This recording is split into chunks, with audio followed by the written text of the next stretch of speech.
In this final module, I've compiled 17 strategies discussed in this course.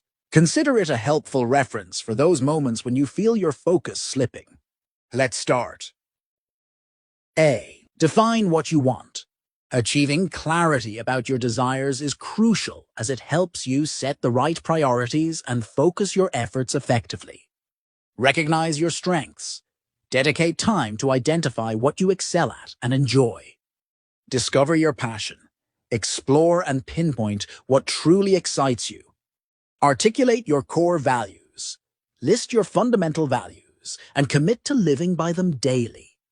Craft a long-term vision. Develop a detailed vision for your life that you can break down into manageable daily and weekly tasks. B. Plan effectively. Effective planning enables smooth transitions from one activity to another while minimizing distractions. Organize your day. Begin each day by noting down the key tasks you want to complete. Document your goals. Keep a written record of your goals in a notebook. Leave it open on your desk as a constant reminder, especially when distractions arise. Set aside focused time. Allocate specific times for concentrated work on your most important projects, ensuring you remain undisturbed during these periods. C. Build momentum. Creating effective daily routines is key to generating momentum. Trigger the right domino. Establish one daily habit that simplifies reaching your goals. Establish a morning ritual. Develop a daily routine that enhances your focus. Whether it's tackling your most important tasks first thing or starting the day with meditation. D. Reduce distractions. Embrace the power of less to minimize distractions. Prioritize key goals. Focus solely on a few essential goals, eliminating any that aren't crucial to dedicate your full attention to your primary objectives. Digital detox. Resist the urge to check your digital devices first thing in the morning. Instead, engage in a morning routine focused on your top priorities. Batch distracting activities. Schedule a specific time each day to handle potentially distracting tasks like social media, email, or internet browsing to reduce interruptions. Streamline your inbox. Unsubscribe from all newsletters except for the ones you truly read and enjoy. Make it a routine to do this regularly, such as monthly. Optimize your environment. Remove potential distractions from your workspace. Clean your desk, turn off your phone, and close any unnecessary computer tabs. Practice saying no. Become comfortable declining requests that do not align with your values and goals. This helps maintain your focus and commitment to your priorities. Manage your energy effectively. Optimizing your energy is crucial for enhancing focus and increasing productivity. Master the fundamentals. Prioritize good sleep, proper nutrition, and regular exercise. These basics are essential for maintaining high energy levels and sharp focus. Leverage peak energy times. Identify when you feel most energized during the day and schedule your most important tasks for these periods. For many, this peak time is in the morning. Here is my final advice to you. Adopt these strategies to gradually improve your focus. You have the choice to be focused or distracted, but you cannot be both simultaneously. Congratulations on completing this course. The fact that you've made it this far already shows a sharpened focus. I truly hope you will apply what you've learned here and develop a level of focus so strong it leaves others in awe of how much you can achieve. Your ability to focus largely determines the future you will create for yourself. By consistently focusing on the right things for long enough, you'll find yourself in a state of flow, building momentum, and achieving extraordinary long-term results. As you refine your vision and establish a clear daily plan, you'll see an improvement in your focus and a decrease in your tendency to switch between projects. Embracing a mastery mindset and committing to seeing one task through to completion will yield visible improvements across all areas of your life. In a world filled with distractions and where attention spans are shortening, standing out requires sticking to what matters until you achieve the desired outcomes. Think long-term and to take steps every day toward your vision. You'll be astounded by what you can accomplish. In essence, mastering your focus can transform your life. Always be gentle with yourself. If you find yourself distracted, calmly guide your focus back to your goals. Repeat this until it becomes a habit, and you will become one of the most focused individuals you know. If you have any questions or would like to share your progress, please feel free to contact me. I'm always excited to hear about what my students are achieving. If you know others who struggle with maintaining focus, encourage them to take this course and challenge themselves to master it. In the end, may the power of focus be with you.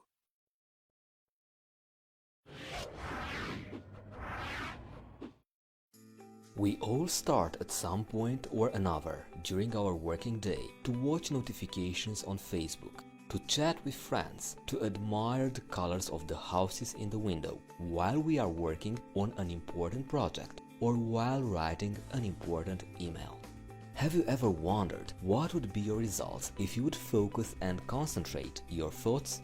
Why do you think people who do possess the ability to work hard, with determination, but not dominating their thoughts, can never achieve the success they are, however, dreaming at? Have you ever tried to distinguish what is leading to success in your profession or in your field? Once you decide and manage to take your mind off multiple things and devote your complete focus and attention to the singular task at hand, you can achieve the results you want. Focus and concentrate your thoughts and you will see the results. Now let me introduce myself. My name is Silvio and I'm an Udemy instructor since November 2014. So far, I served more than 20,000 Udemy students in more than 10 courses, ranging from productivity, accelerated learning techniques, personal branding, and goal setting.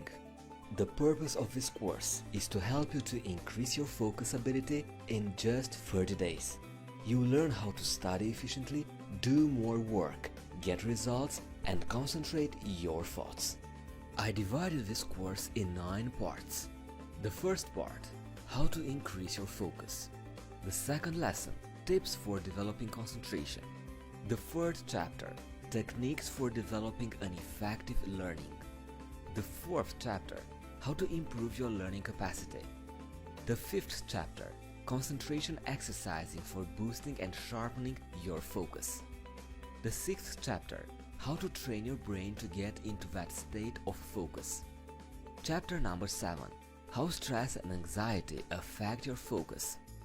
The 8th chapter, how rest and sleep can benefit your concentration ability. And the final lesson, the benefits of building your focus.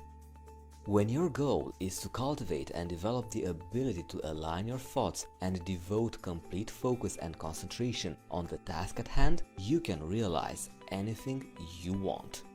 Is focusing your strength or is this rather your weakness? This question applies to everyone, irrespective of their age and profession.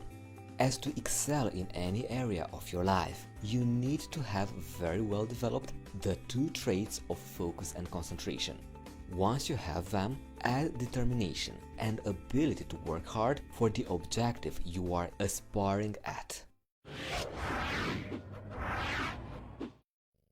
If you want to work efficiently, you need to be able to focus. You need to be able to sit and focus intensely on your tasks for a couple of hours or even more, and this will result in more things being done.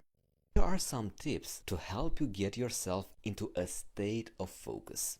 First, establish clear goals. Everyone has goals, but defining them clearly and organizing a list of steps for reaching them can be challenging for many people.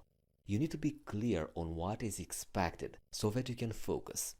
Goal setting can also help you determine the best focus for your time and resources. Here is an exercise for you. List all your goals.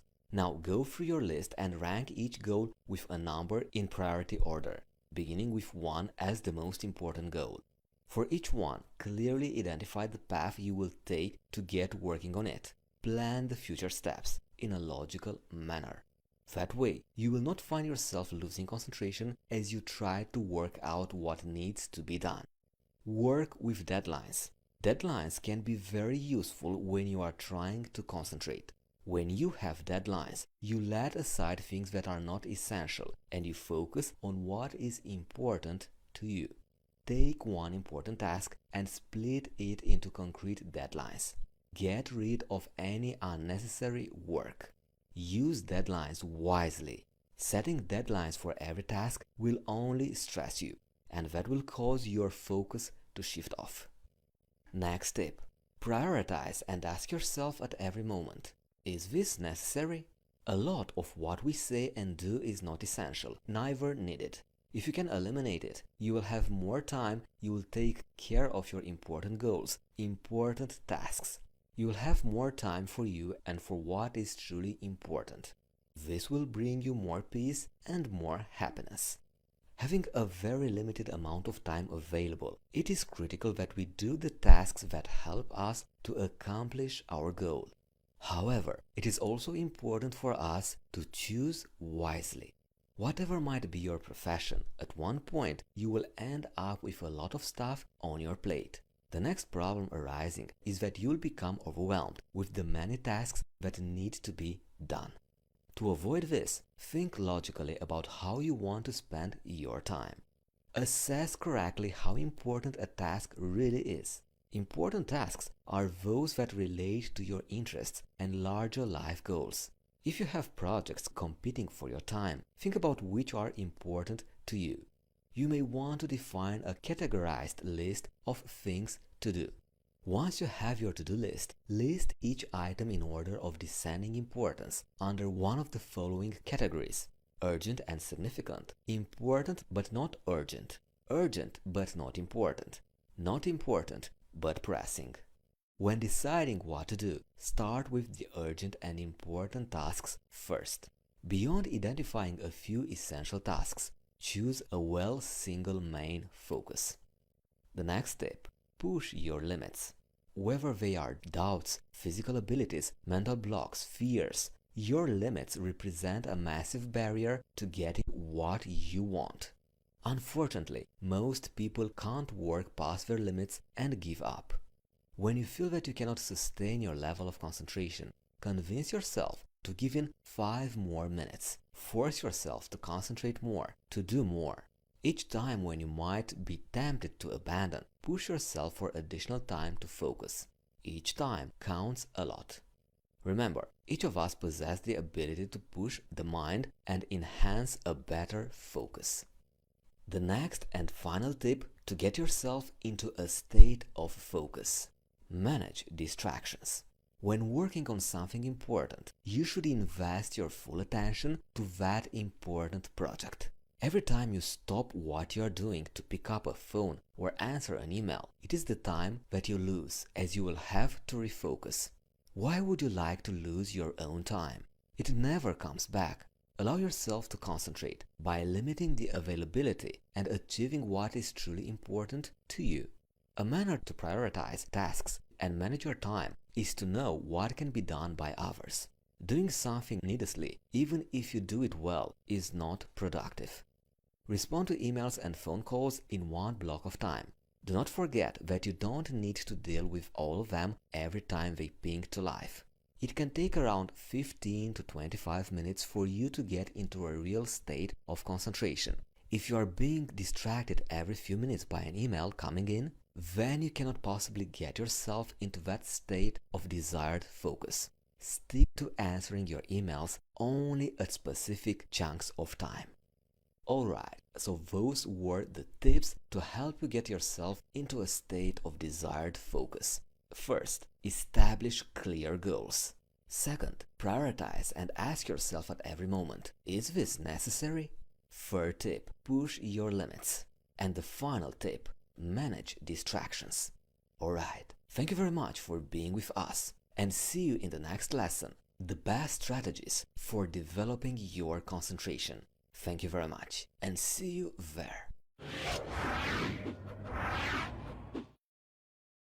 Here are 9 strategies for developing concentration. The lack of concentration can affect our peace of mind, our stress levels, and our happiness. This is why we want to cover some methods to help you improve it. First strategy: focus all your energy on a limited number of important things. Without concentration, our minds are constantly bombarded with information and sensations, and this will continually stress our minds. Where does the stress come from? Everyone has a certain amount of energy available on a daily basis. Everyone has the power to decide where to invest it. Some invest this energy into a multitude of different things, and this has a small effect and does not lead to significant results. On the contrary, this leads to daily stress. Successful people focus all their energy on a limited number of important things, and this is why they also obtain the results they want. Having a narrow focus allows you to achieve the best results in the shortest amount of time. The second strategy to develop your concentration: decide on what you want to concentrate and clearly define the importance of the respective task. This sense of priority and importance will involuntarily help you concentrate better. Here is an exercise. Write down a list of the things you do when it comes to your most important project at work and approximately how much time you spend doing these things on a daily basis. Write down as many things as you can. This allows you to get a more accurate picture of where your priorities really are. Once you've identified where your time is spent, the next step is to look carefully at that list and determine what the 3 things are that have the greatest impact on what you are trying to accomplish. These are the things that you need to focus the majority of time on. The third strategy: find your energy and motivation source. The key here is to understand what makes you feel motivated and happy, and then to make sure that you are, in some way, in the presence of those factors when working. Similarly, stay away from the variables that make you feel unhappy. The fourth strategy: decide to put your full concentration on whatever you are doing.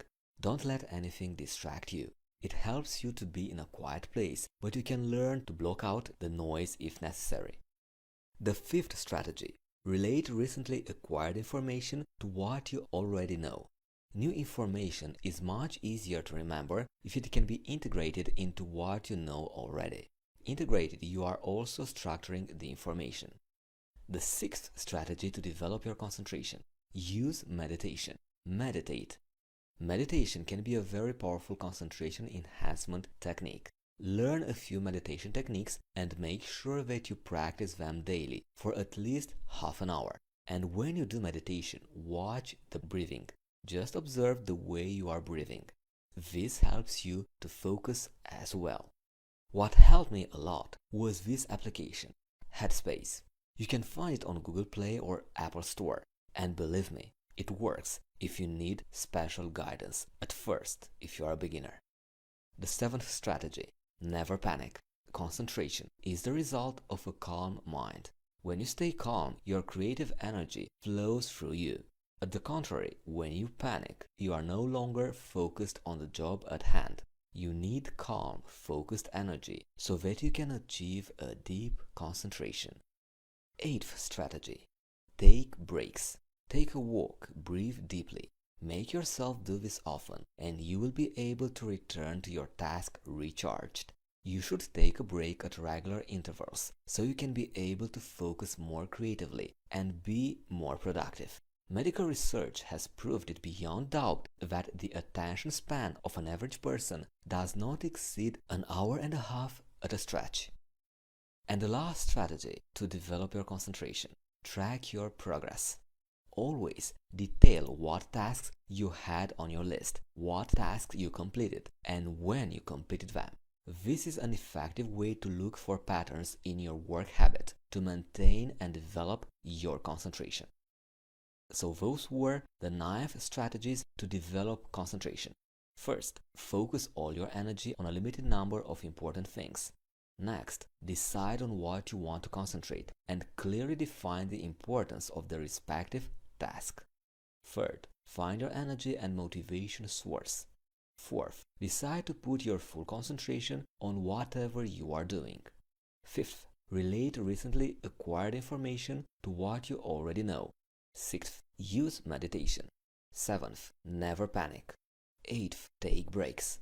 And ninth, track your progress. Alright, with that being said, let's move on to the next lesson. What are the techniques for developing an effective learning? Thank you very much, and see you there.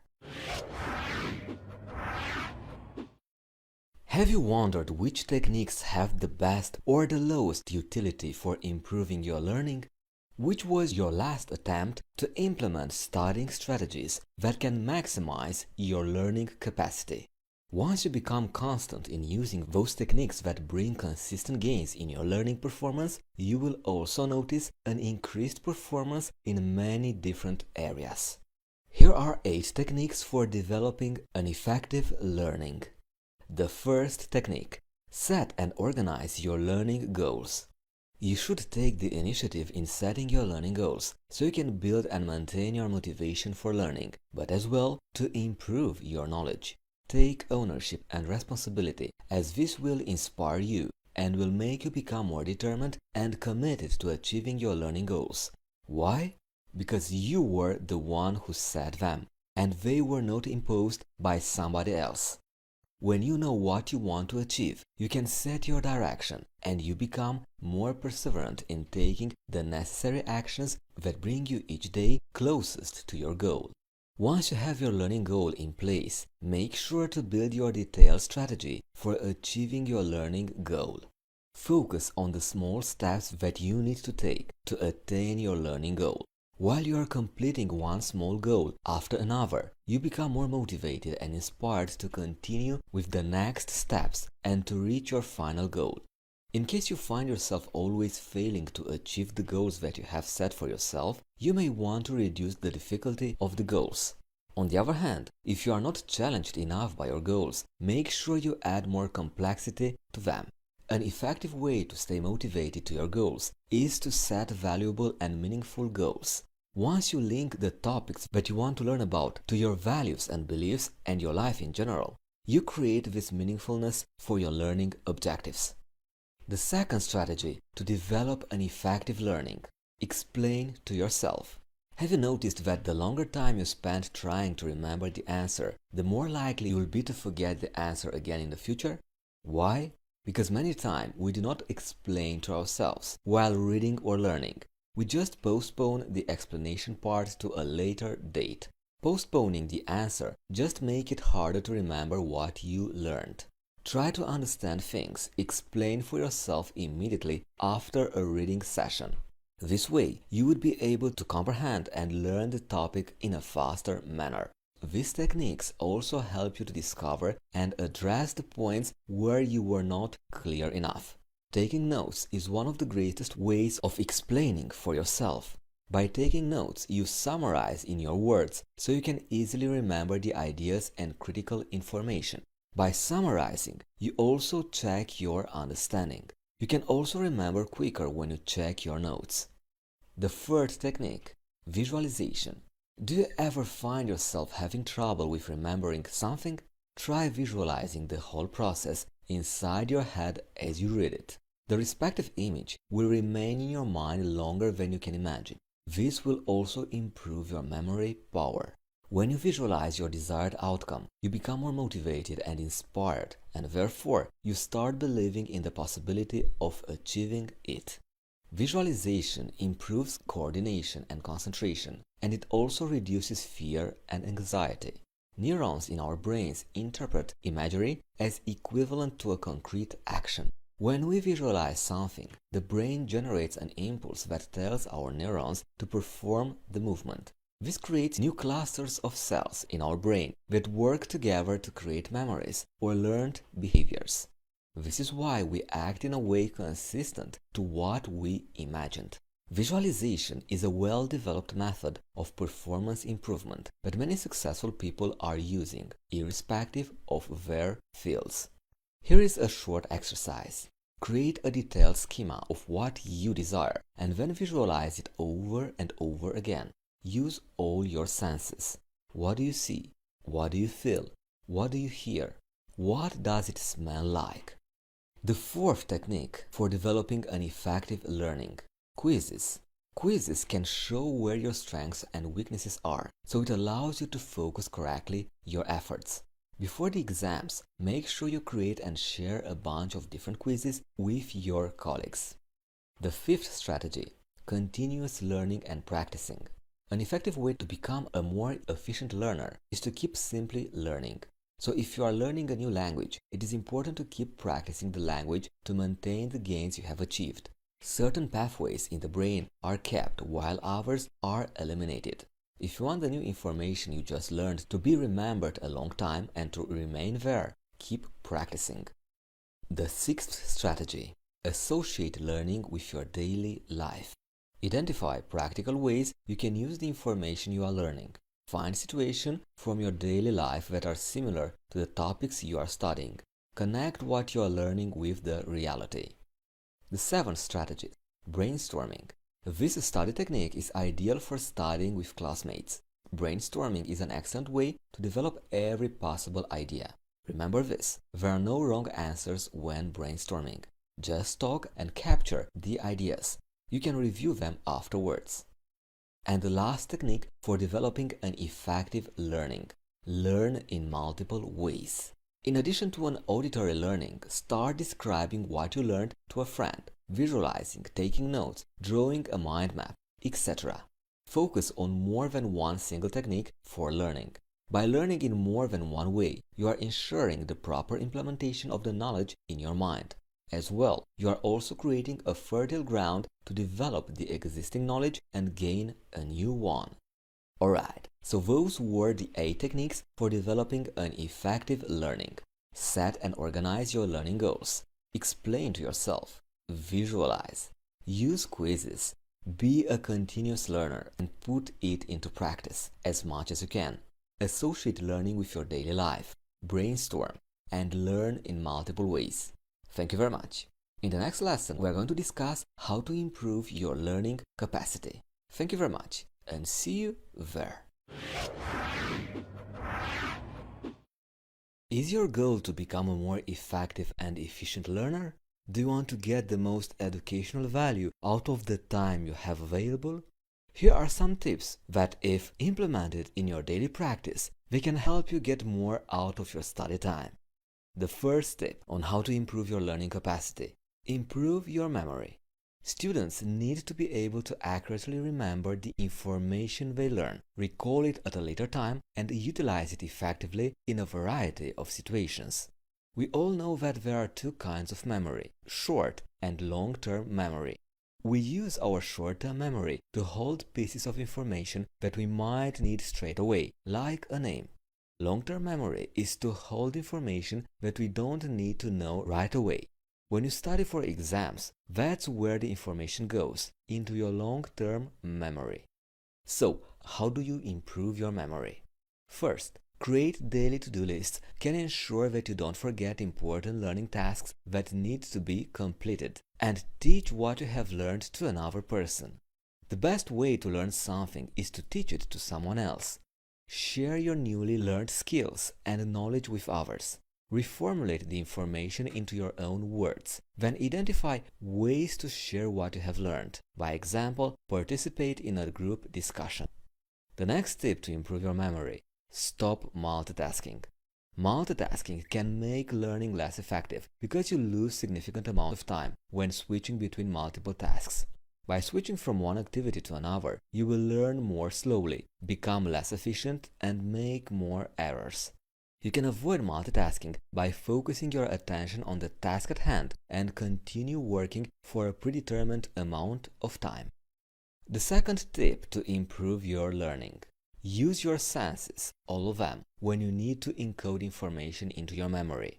The more senses you use, the easier it will be to improve your learning capacity. If you need to remember a name, look the person in the eye when you are meeting them for the first time and repeat their name while shaking their hand. Each time you are using more senses, you will remember their name much easier. Next, make connections. This is a method that is highly effective in learning, especially for difficult concepts. You can make connections between completely different and unrelated things. When you do so, your brain stores the fact in conjunction with the related matter. This also contributes to clearly distinguish between similar concepts that you learned. The next tip to improve your learning capacity: set daily study times. Define clear periods of time that you will spend studying each day. Once you spend a month reinforcing these learning periods, it will become a habit. Regular studying times will give you consistency in your learning schedule. You will be able to keep yourself on track in meeting your learning goals if you create and stick to a reasonable schedule. Next tip: simplify your learning topic into easily understandable pictures and metaphors. If you can do this for yourself, it will make your job far easier for remembering later. Next, be organized. You are well organized if you are able to set your learning goals and plan the actions you need to take to achieve them. Being organized is actually a skill that can benefit you for the rest of your life. Once you have this skill, you have the time to do each learning task. Remember this: your time is your most valuable asset. The only possibility to make the most of this asset is to become organized. Next tip: prioritize your studying. Create a list of all the learning goals that make a decision about which ones should be accomplished first. After prioritizing your learning tasks, you need to design a plan on how to complete each one. Always break down big projects into manageable tasks. For example, you can plan to study for that particular subject 1 hour per day for 1 whole week prior to the exam. Remember, your objective in prioritizing is to keep you from being overwhelmed by so many tasks. This is another skill that will help you in many other areas of your life. The next tip: test yourself. Test yourself frequently on what you have learned. Take time for self-examination regarding your knowledge. This not only improves your clarity on the concepts, but also increases your recalling ability. Frequent tests also make you more comfortable with reproducing on demand what you have learned. And the last tip to improve your learning capacity: understand how you learn best. Start recognizing your learning habits and styles. Know yourself better. Test yourself. Be more analytical regarding your studying habits. Many students may find that understanding their learning preferences is a sure recipe for success in their learning. Alright, so those were the tips to improve your learning capacity. Improve your memory. Use all your senses. Make connections. Set daily study times. Simplify your learning topics. Be organized. Prioritize your studying. Test yourself and understand how you learn best. In the next lesson, we are going to dive deeper in the meat of this course. You'll have some of the best concentration exercises for boosting and sharpening your focus. Alright, see you there. The more you work out your brain, the better you'll be able to process and remember information. The best brain exercises boost your concentration level. The brain exercises that you will choose have to be unfamiliar and need to push you out of your comfort zone. To strengthen your brain, you need to keep learning and developing new skills. Choose exercises that allow you to start at an easy level and work your way up as your skills improve so you can continue to stretch your capabilities. When a certain level starts to feel comfortable, that means it's time to move to the next level of performance. Fostering your ability to concentrate is very important to complete your learning. By practicing 10 to 15 minutes of brain exercises, you can train your mind and increase your focus. Here are 10 brain exercises to improve your concentration. First, count backwards. In your mind, without saying the numbers out loud, start counting backwards. Easy? Then try this. Start counting again from 100, but skip the 4 digits in between. For example, 100, 96, 92, 88, and so on. Second, select an inspiring word or just a simple sound and think about it in your mind, repeating it in your mind for 5 minutes. Once your mind has begun to concentrate on it easily, move on to 10 minutes of uninterrupted concentration. Third, Try to suppress your thoughts for at least 5 minutes. Start off with 1 minute and gradually increase the length of time. Try your best to stay for 5 minutes without a single thought in your mind. This will take time, but gradually you will improve your concentration level. Once you are finished with it, stop and try again the next day. This is one of the most difficult exercises for concentration. Fourth, concentrate from within. Start by lying down and thoroughly relaxing your muscles.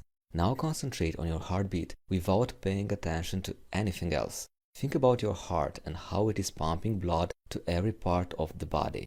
While doing so, try to visualize the blood leaving your heart and flowing in one stream right down to the toes. After doing this exercise, you can actually feel the blood passing through your system. Fifth, drawing and coloring are great activities to keep the brain relaxed and to stimulate creativity.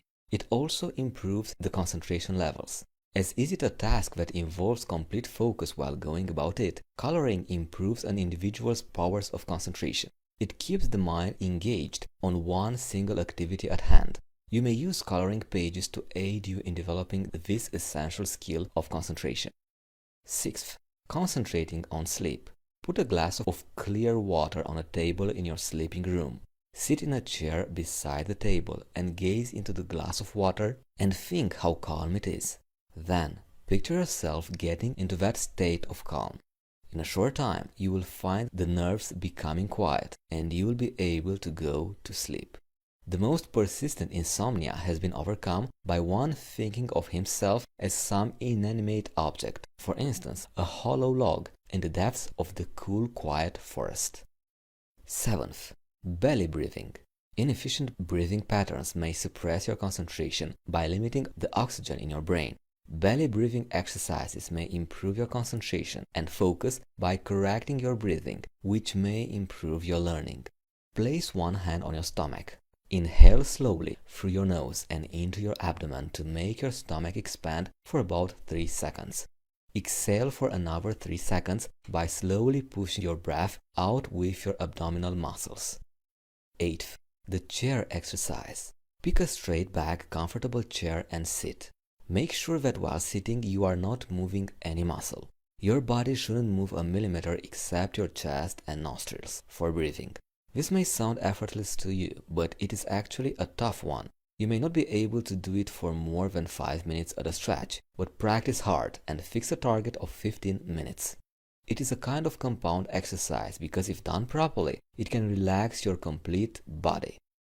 Breathing in and out. Sit upright on a chair or on the ground with your head and back in a straight line. Press your index finger against your right nostril and breathe in gently through your left, mentally ticking off 10 seconds. Now remove your finger and exhale through your right nostril, again taking 10 seconds to do so. Now repeat the whole procedure with the other finger and left nostril. This exercise should be done a minimum of 20 times at a stretch. And the last exercise for improving your concentration, noise cancellation. Noise is one of the biggest reasons why we cannot concentrate and focus properly. So let us tackle it head on. The ideal place to do this will be on a park next to the road. Close your eyes and take a stock of all the sounds around you. Now pick a sound and concentrate on it, blocking out everything else. After 2 or 3 minutes, switch your focus to another sound and concentrate on it, ignoring everything else in turn. Alright, so those were the 10 brain exercises to improve your concentration. Count backwards, select an inspiring word or a simple sound to think about it in your mind, try to suppress your thoughts for at least 5 minutes, concentrate from within. Fifth, drawing and coloring are great activities to keep the brain relaxed. Sixth, concentrating on sleep. Seventh, belly breathing. Next, the chair exercise. Ninth, breathing in and out. And 10th, noise cancellation. Alright, thank you very much for being with us. See you in the next lesson where we are going to discuss about how to train your brain to get into that state of focus. Thank you very much and see you there. Are you able to shout out the rest of the world and focus all of your attention on the task at hand? Let's face it, at least occasionally, distractions stop your brain from focusing on what needs to be done. I'm also getting distracted occasionally, no matter how many efforts I put into fighting it. We all do. But the good news is that once you understand why your mind gets distracted, you are able to train your brain to concentrate better. Be prepared. You need time, determination, and practice to sharpen your focus. When you are in your focused zone, your entire perception of what's going on around you changes, and you find that your ability to block out and ignore things is a lot sharper. Are you interested to know what happens in your brain from a psychological perspective? When you're focused, both sides of your brain are working together and are able to block out what's going on around you. This is why you are able to completely focus on the task at hand, as even the time wouldn't exist. We can say that this focused state is similar to a trance state. When your focused state is broken, it can take you up to 25 minutes to regain it. Every time it gets broken, you have to start over again. So, can we avoid this? Once you know what distracts your focus, you only have to get rid of those factors, so you can boost your focus and maintain it to the level where it needs to be. How can we take control of a wandering mind for a more productive life? Step 1 is to work out what is causing the wandering in the first place. Turn your email so you don't keep getting pinged when one comes in. Turn off anything that sends you notifications and turn off the ringer of your desk phone. Notifications are distracting. Also, it's essential to be completely aware of your thought processes and to stop any impulse to think about something else before this happens. As you can see, it is possible to learn to deal with all the distractions you face, and this is something that will benefit you. But in the long term, what will benefit you most is to stop yourself from becoming distracted. In order to focus yourself from becoming distracted, you need to learn how to stop those habits from forming in the first place. Stopping those habits from forming is an important step in training your brain on how to focus more efficiently. How to train your brain for the focus mode? First, make the task you have to complete more relevant. How can you do this? Place your most important task at the top of your to-do list and the least important at the bottom of your list.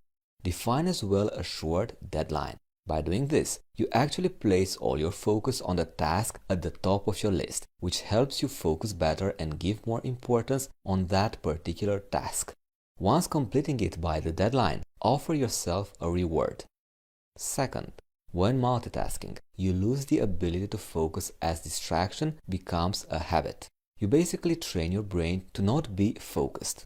By turning off all the distractions around you and committing your attention to a single task, you start building the muscle to be focused. You can start small, maybe 5 minutes per day, and work up to larger time frames. If you find your mind wandering, just return to the task at hand. In order to learn how to focus on important tasks, use entertainment as a form of training. Choose a good book and read it that passionately that you are unaware of the world around you. That is true focus. Whether it is a good book, a great film, or your own work, the end goal is the same, your focus level. In any activity, irrespective of how much you like it and you are interested in, there is the potential to go from being totally engaged to having a wandering mind and even becoming bored. This is because we are focusing on something fully when it takes no effort to do it. It doesn't really matter what form of entertainment you use, but whatever you choose, it must be challenging and you must be actively focused on what you are doing. That means that while reading a book or watching a movie, you will neither check your Facebook page nor look at your emails. Shut out all distractions and enjoy your form of entertainment wholly.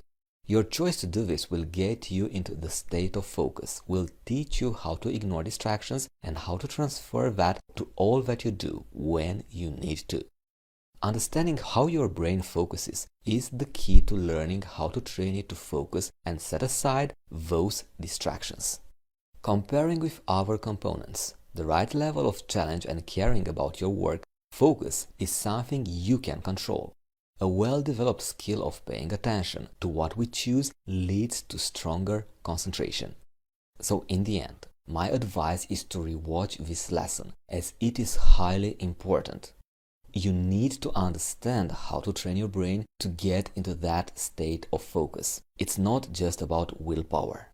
With that being said, let's move on to the next lesson: how stress and anxiety affect your focus. See you there. We all deal with stress in one form or another. Worrying also goes hand in hand with anxiety, and this adds mental and physical stress. Your purpose should be to make stress and anxiety a healthy and manageable part of your life. It is a reality that stress is a part of our world. The key here is to identify how to cope with it the best way you can. Stress and anxiety will just make you spend too much time stressed out that you can no longer concentrate on resolving and acting on matters that need actual attention. The reality is that you can beat stress and anxiety along with improving your concentration. Don't underestimate stress and anxiety, the signs of symptoms, and how they can impact you. Do not delay taking action now to improve your concentration and life. The accumulation of stress preventing your focusing to the right level is only one of the several negative effects of too much worrying. Stress symptoms may be affecting your health, even though you might not realize it. Stress symptoms can affect your body, your thoughts and feelings, and your behavior. The range of effects starts from the mental level and gets to psychological and physical influences.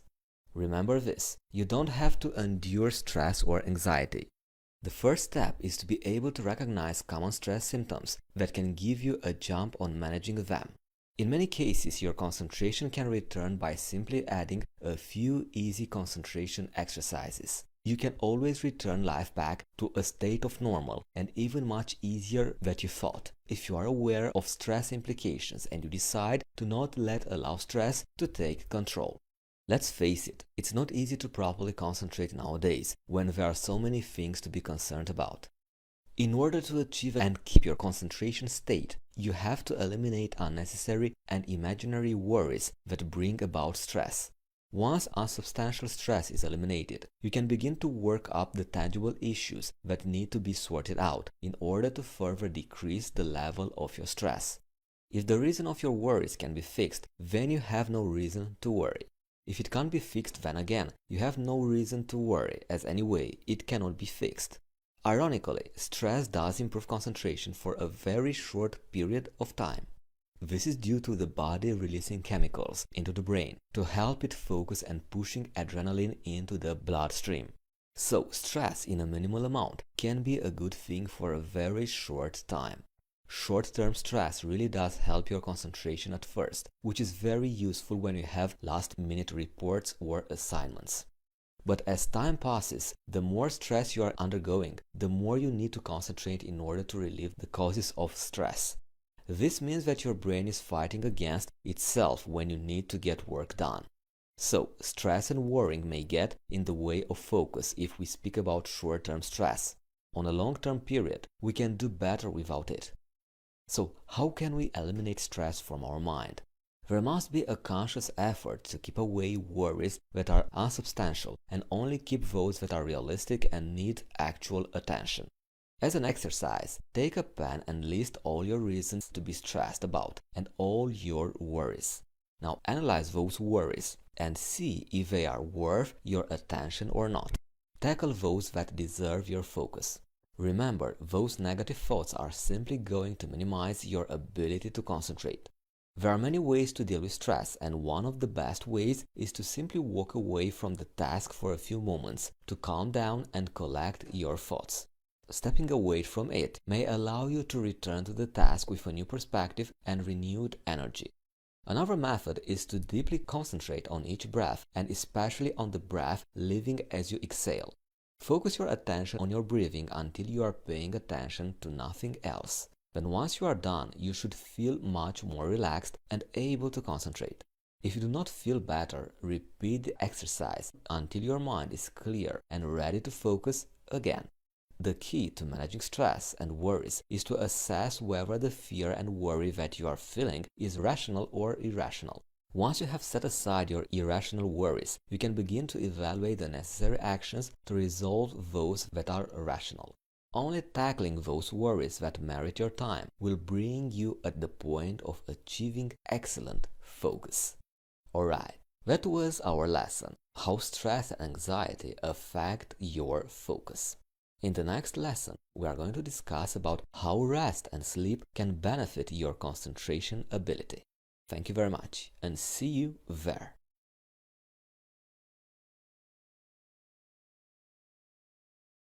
The famous American author Seth Godin said something very interesting. Your audacious life goals are fabulous. We are proud of you for having them.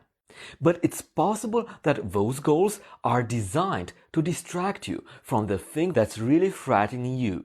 The shift in daily habits that would mean a reinvention of how you see yourself. Transformations and overnight successes get a lot of hype.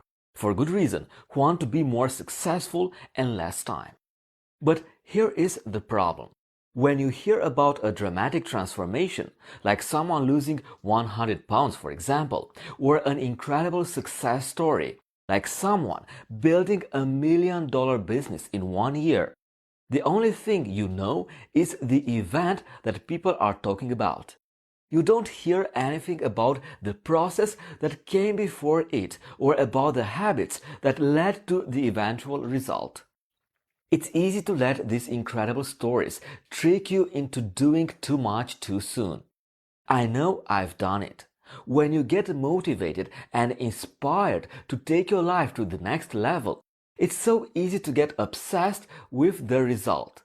I need to lose 20 pounds or 40 or 100. I need to squat 300 pounds or 500.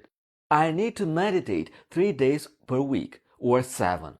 Or thousands of other variations of your life goals.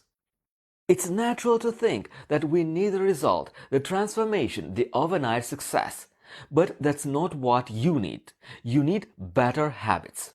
It's so easy to overestimate the importance of one defining moment and underestimate the value of making better decisions on a daily basis. Almost every habit that you have, good or bad, is the result of many small decisions over time. And yet, how easily we forget this when we want to make a change. When you become obsessed with achieving a result quickly, the only thing you think about is how to get to your goal, and you forget to realize that our process for achieving goals is just as important as whether or not you achieve them at all. The desire to achieve results quickly fools you into thinking that the result is the prize. But here is the truth. Becoming the type of person you want to become, someone who lives by a stronger standard, someone who believes in themselves, someone who can be counted on by the people that matter to them, is about the daily process you follow and not the ultimate product you achieve. Why is this true? It's true because your life today is essentially the sum of your habits. How in shape or out of shape you are, a result of your habits. How happy or unhappy you are, a result of your habits. How successful or unsuccessful you are, a result of your habits. What you repeatedly do, what you spend time thinking about and doing each day, ultimately forms the person you are, the things you believe, and the personality that you portray. The most common mistake that people make is setting their sights on an event, a transformation, an overnight success they want to achieve, rather than focusing on their habits and routines.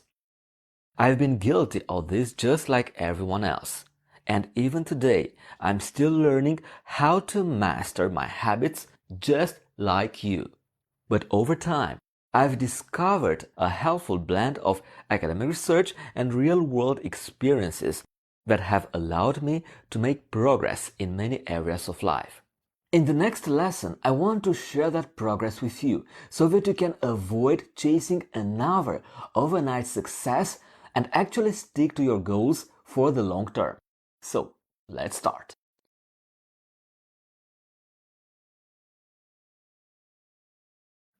We all want to become better people, stronger and healthier, more creative and more skilled, a better friend or family member. But even if we get really inspired and start doing things better, it's tough to actually stick to new behaviors.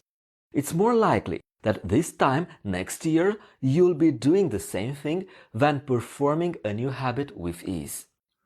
Luckily, you can use a strategy that is called identity-based habits to make change easier and stick to your goals over the long term. Here is how it works.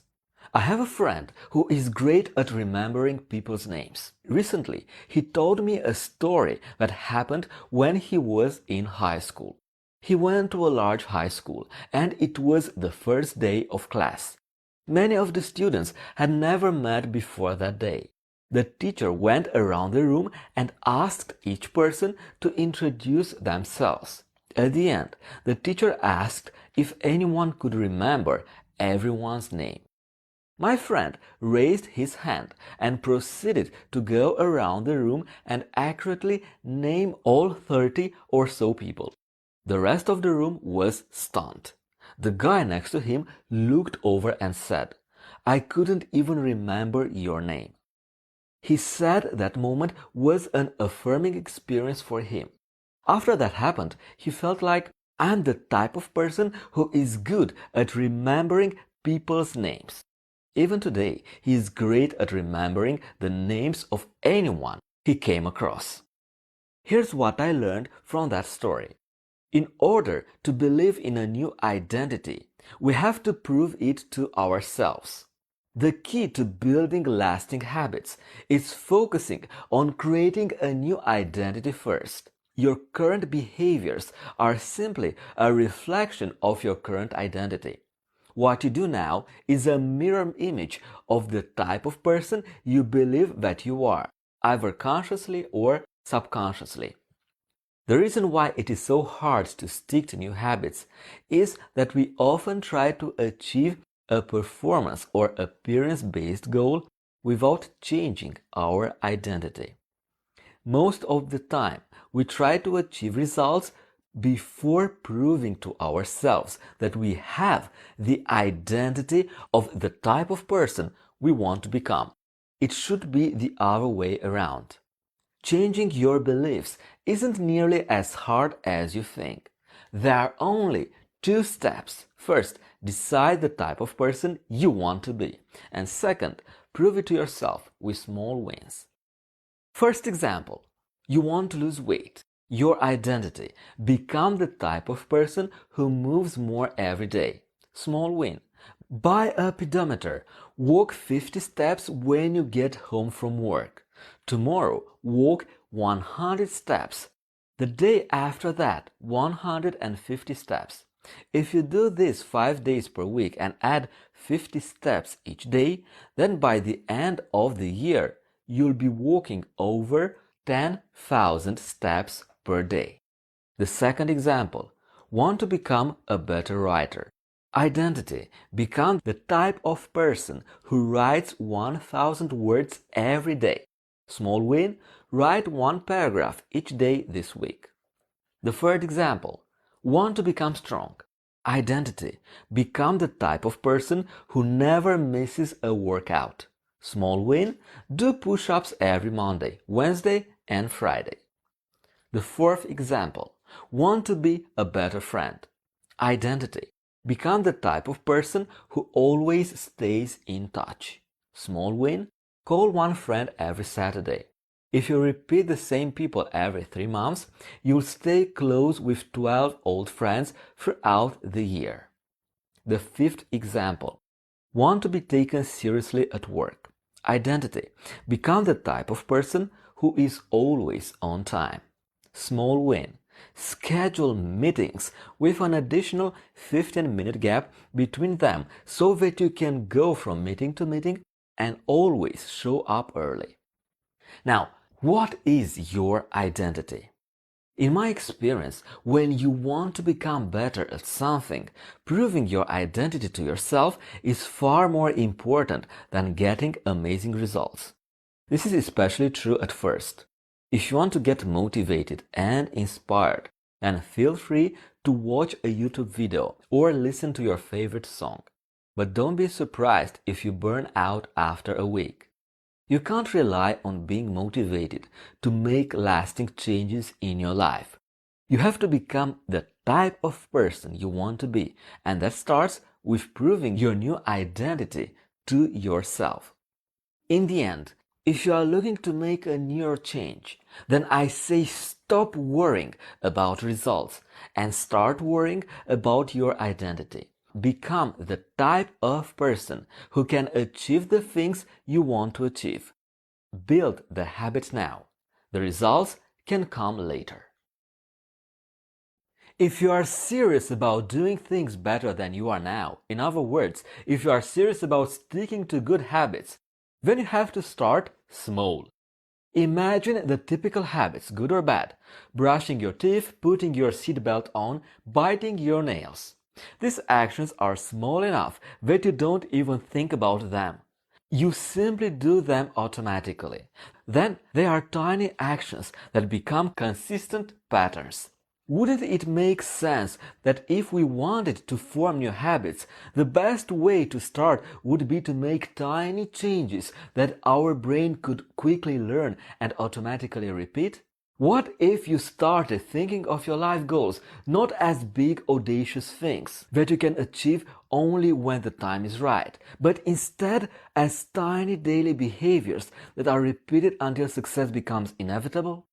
What if losing 50 pounds wasn't dependent on a researcher discovering the perfect diet, or you finding a superhuman dose of willpower, but hinged on a series of tiny habits that you could always control?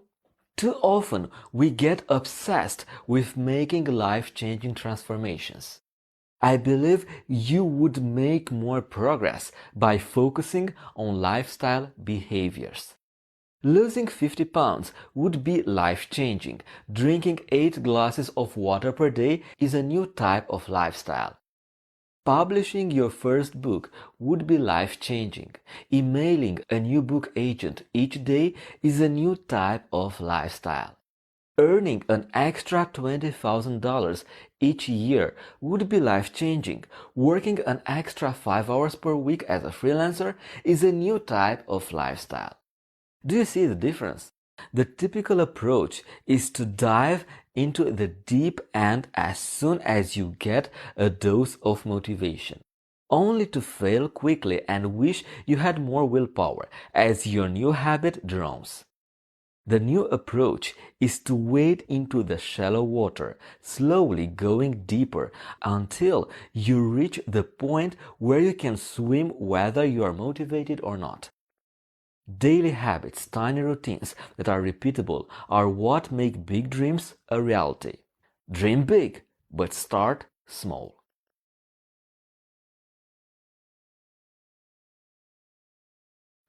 Knowing how to make changes is one thing, but fitting new goals into your life is something else entirely. Making changes is tough. Whenever your schedule gets crazy, the inertia of life can pull you away from your goals and right back into your old habits.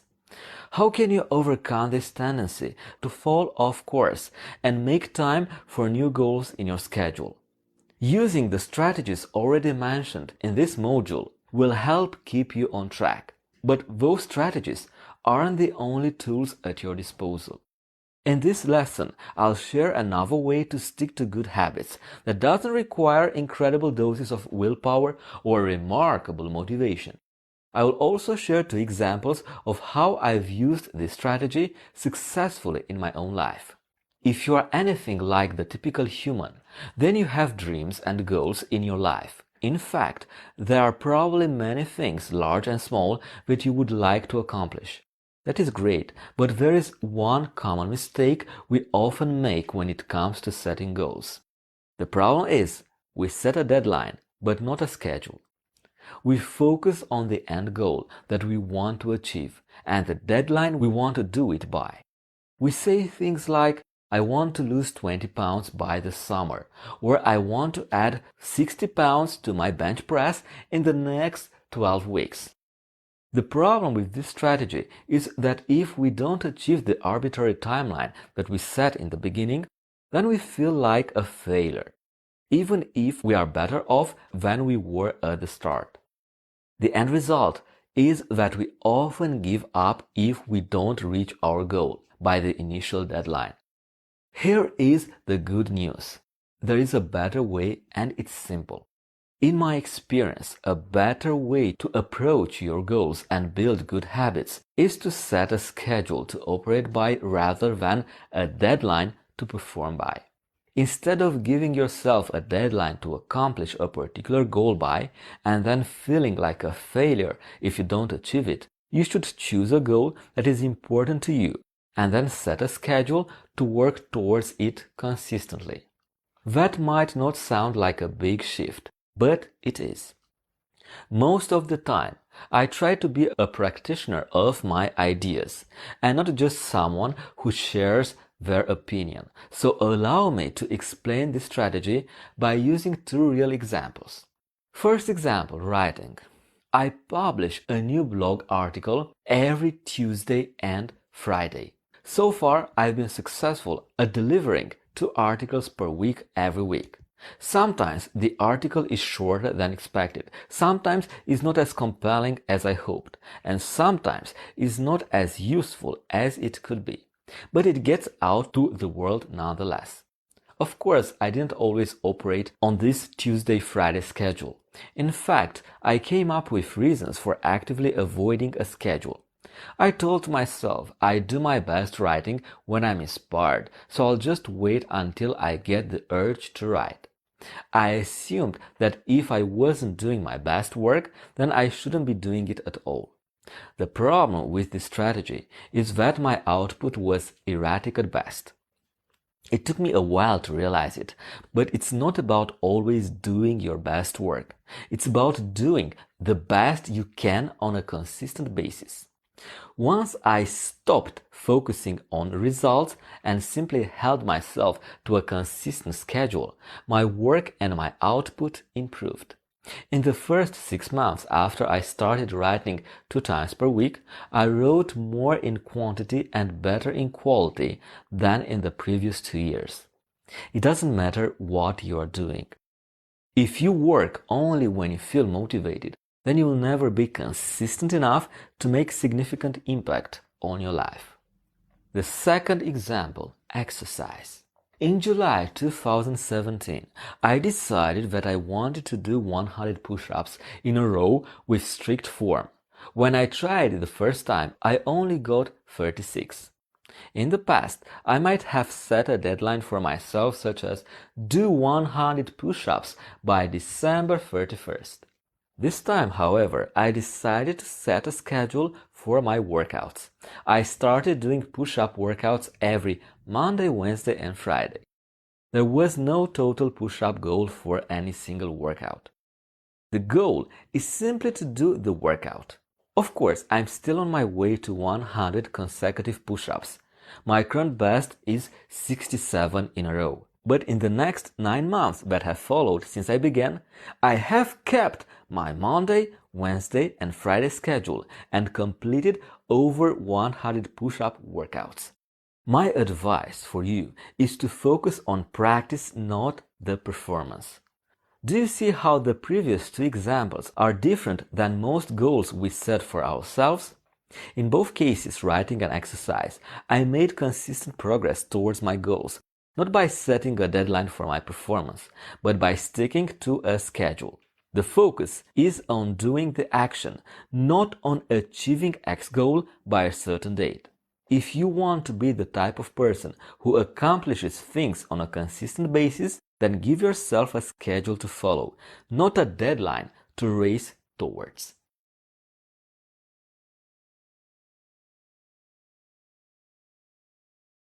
I'm a big fan of doing one thing at a time. But what if you want to change multiple things in your life?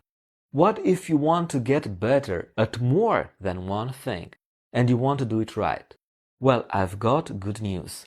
Thanks to Keystone Habits, you can actually focus on a single thing and improve your life in multiple areas at the same time. Let's talk about what Keystone Habits are and how you can use them in your life. A keystone habit is a behavior or routine that naturally pulls the rest of your life in order. I first heard about this idea in Charles Duhigg's book, The Power of Habits. When I started looking at my own life, I began to notice a few routines that led to better behaviors elsewhere. For example, a funny thing happens when I lift weights. When I work out, I want to hear better. Even though I could reward myself with chocolate bars and ice cream, I feel like eating healthy, unprocessed foods. When I start working after exercising, I seem to be more productive. My mind is clearer and my writing is crisper. Thoughts flow easily, and at the end of the day, I fall asleep quickly. I tend to sleep more and feel fresh when I wake up. And when I don't exercise, I see the opposite effect.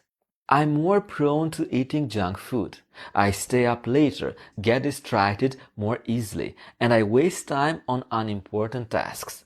Stress builds and I start to feel tension in my back. In other words, fitness is the keystone habit that puts the rest of my life in place. I don't have to think about eating better. I don't have to force myself to focus on getting things done. I'm not always on top of my game, but on the days I train, everything seems to come a little bit easier. Now, what are your keystone habits?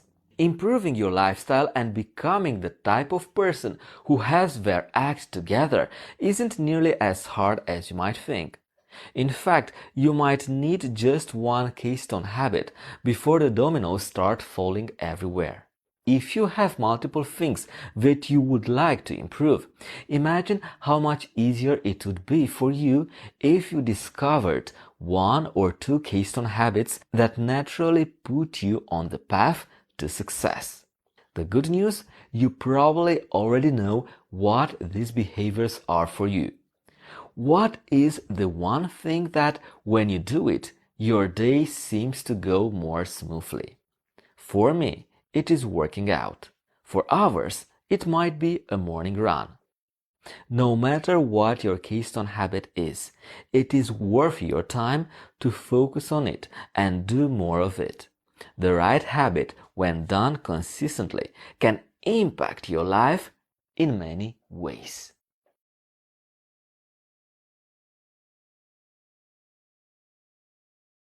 Habit formation hinges on your ability to bounce back. There will always be situations when following your regular routine is basically impossible. But small hiccups don't make you a failure. They make you human. The most successful people in the world miss on their habits too. What separates them isn't their ability to avoid mistakes, it's their ability to get back on track quickly. The important thing to realize is that the best strategy isn't to avoid failure, it's to plan for it. Using the next 4 strategies, you can plan for chaos and develop a strategy for getting back on track before you get off course. First, put your habits on your calendar. Claiming that you want to accomplish vague goals such as I want to eat healthier doesn't give your mind a clear schedule to operate by. Your habits need a time and place to live in your life. Want to get back on track with your writing schedule? 9 a.m. on Monday morning, butt in the chair, hands on keyboard. That is when this is happening. Want to exercise? Give yourself a time and place that it needs to happen. 6 p.m. every Monday, Wednesday, and Friday. I'll see you in the gym. The bottom line is this. It might be nice to tell yourself that you are going to change, but getting specific makes it real and gives you a reason and a reminder to get back on track whenever you slip up. Soon is not a time and some is not a number. When and where exactly are you going to do this? Do you have a system in place to automatically remind you to do your new habit? Another way to automatically remind yourself is by tying your new habit to a current behavior. The next strategy, stick to your schedule even in small ways. It's not the individual impact of missing that is a big deal. It's the cumulative impact of never getting back on track.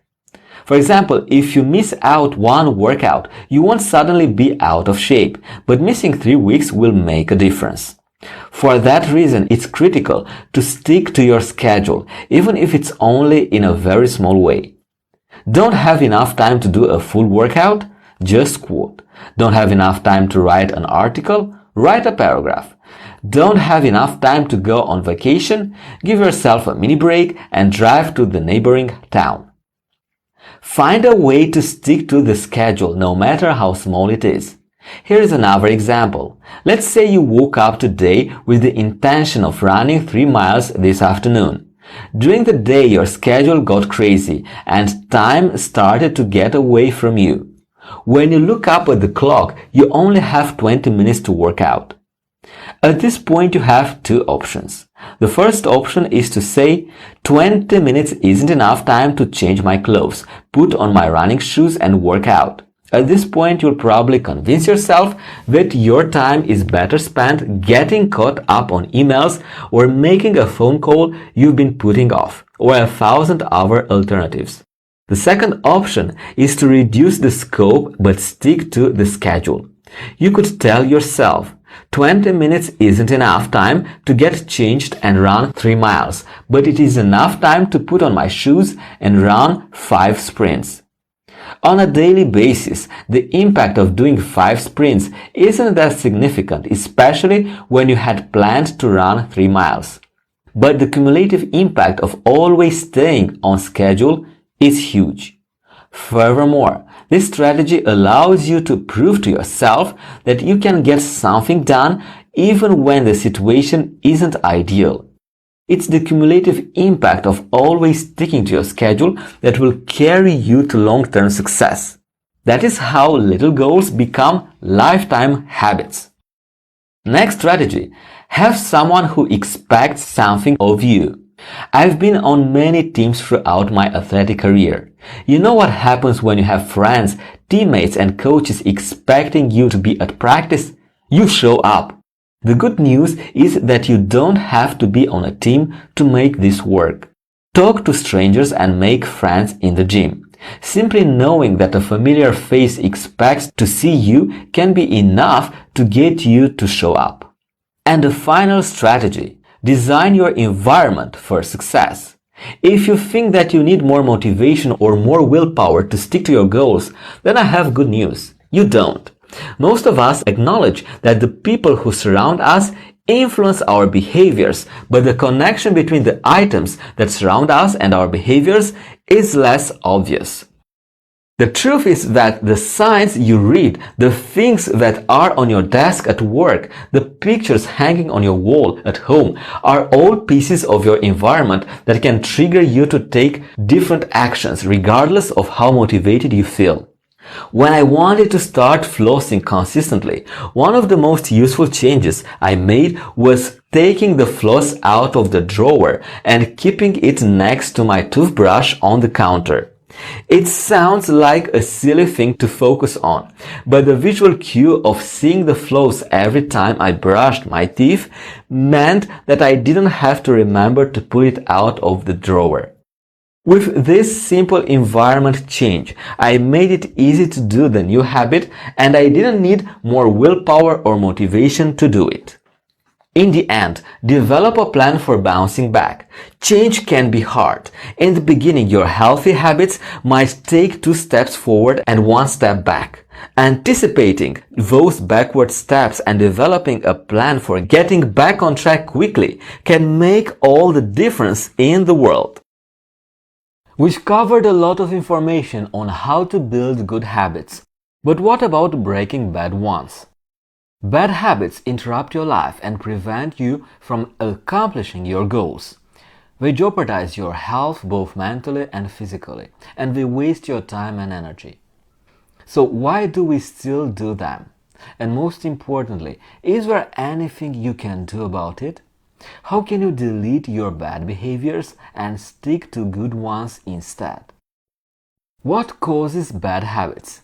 Most of your bad habits are caused by two things: stress and boredom.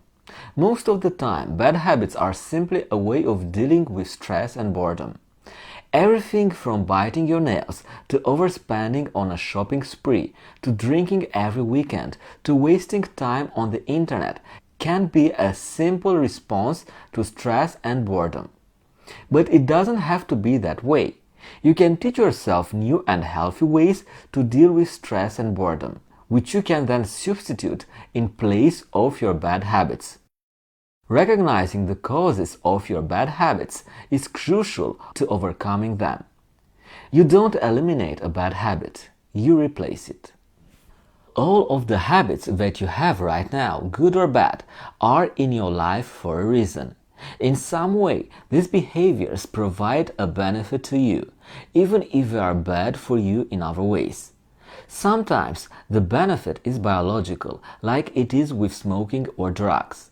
Sometimes it's emotional, like it is when you stay in a relationship that is bad for you. These benefits or reasons extend to smaller bad habits as well. For example, opening your email inbox as soon as you turn on your computer might make you feel connected. At the same time, looking at all of those emails destroys your productivity, divides your attention, and overwhelms you with stress. But it prevents you from feeling like you are missing out. So you do it again.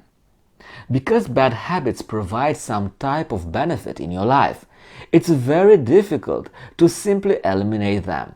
Instead, you need to replace a bad habit with a new habit that provides a similar benefit.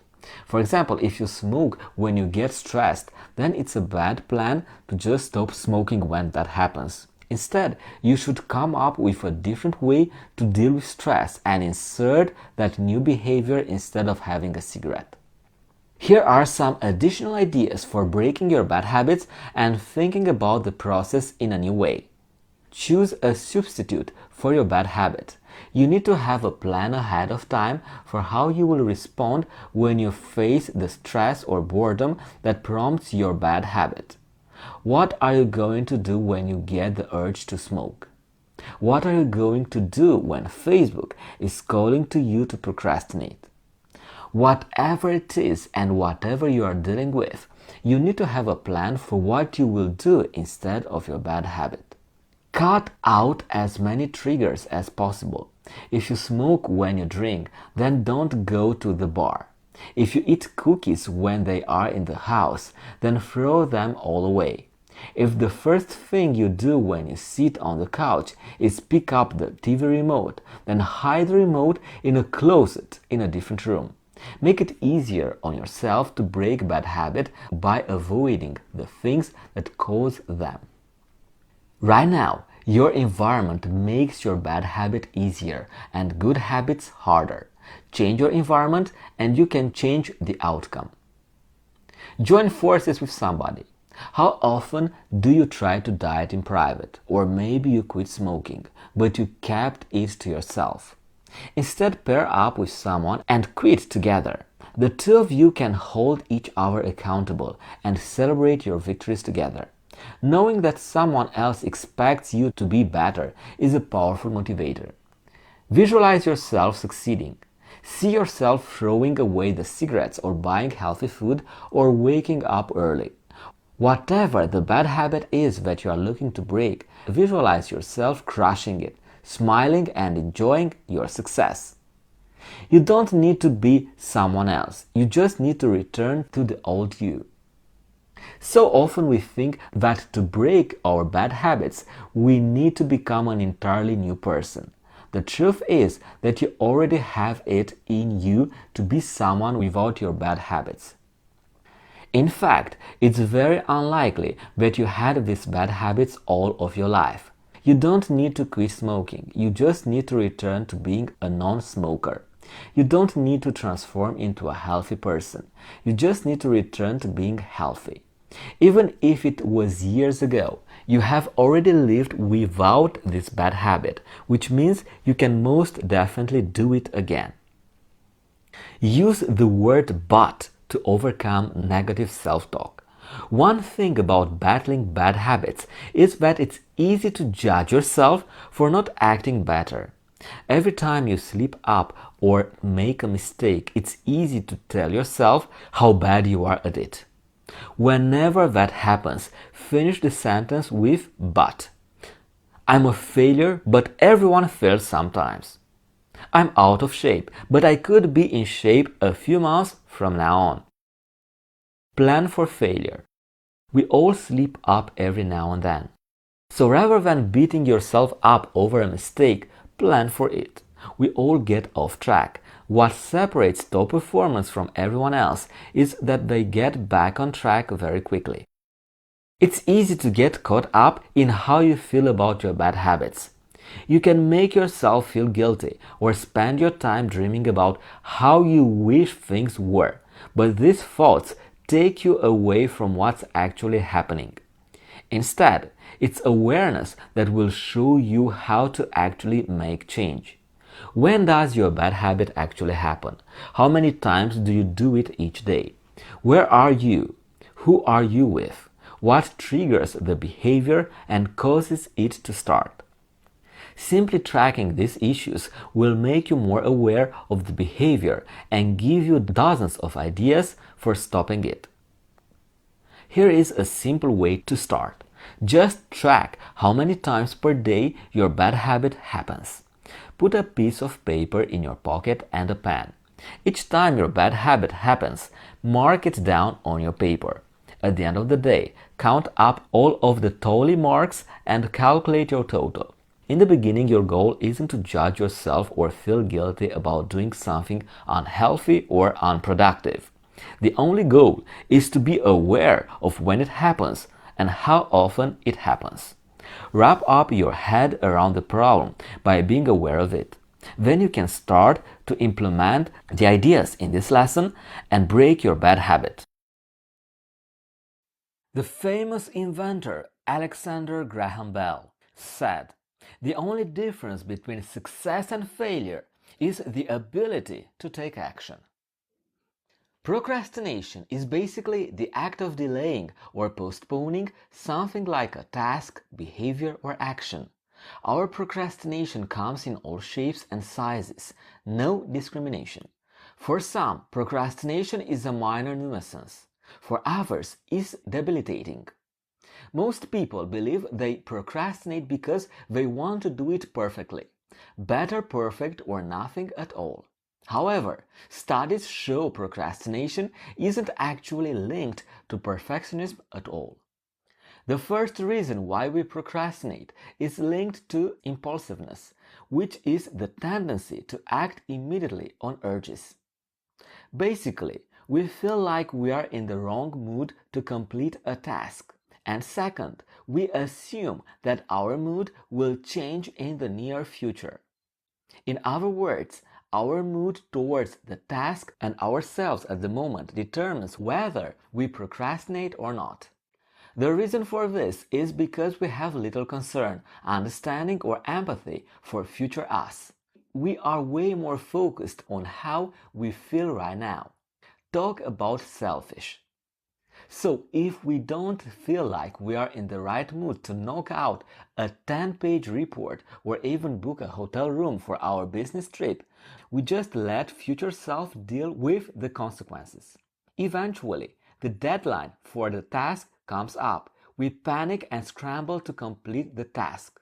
Worse, the task doesn't have a deadline and nothing gets done at all. Let's have these examples and see if you recognize any of them. Have you said any of these before? If I take a nap now, I'll have more focus later. If I eat this cake now, I'll count it as my cheat for the month and I'll make sure to not cheat again this week. If I watch a TV now, I'll feel relaxed to work on the assignment later. Even if you haven't said any of those specifically, they somehow feel very familiar, don't they? No matter the endless scenario in which you could procrastinate, the reason why you put off any attempt to take action is simply this. You believe that taking action will cause more pain than not taking action. There are many reasons why you believe this, either consciously or subconsciously. However, there are three main culprits that tend to cause almost all procrastination. They are fear, stress, and fatigue. Fear, because you feel like taking action could be dangerous. Stress, you feel like a different activity would be more enjoyable or less frustrating. And fatigue, because you feel like you don't have enough energy to take on the task at hand. In a nutshell, you procrastinate when you put off things that you should be focusing on right now, usually in favor of doing something that is more enjoyable or that you are more comfortable doing. Method number 7. Via negativa everything. Cutting away procrastination and wasting time is a must if you want to teach superhuman productivity levels. However, you also need to cut off all the other unnecessary distractions that don't serve you. Via negativa translates from Latin into negative way. It's basic addition through subtraction. You remove the unessential and you end up with more of the vital few, such as less is more. So many activities to choose from isn't always better. Via negativa can be applied to all of your habits, your food, your material belongings, your responsibilities, and your time. What activities you do or stuff you have that you actually don't need? Are you doing something just out of habit or to try and maintain an old commitment? How much better your life would be if you didn't have to carry all that extra baggage. Removing all the unessential is actually a lot more important than adding more stuff, because one rotten apple ruins the whole batch.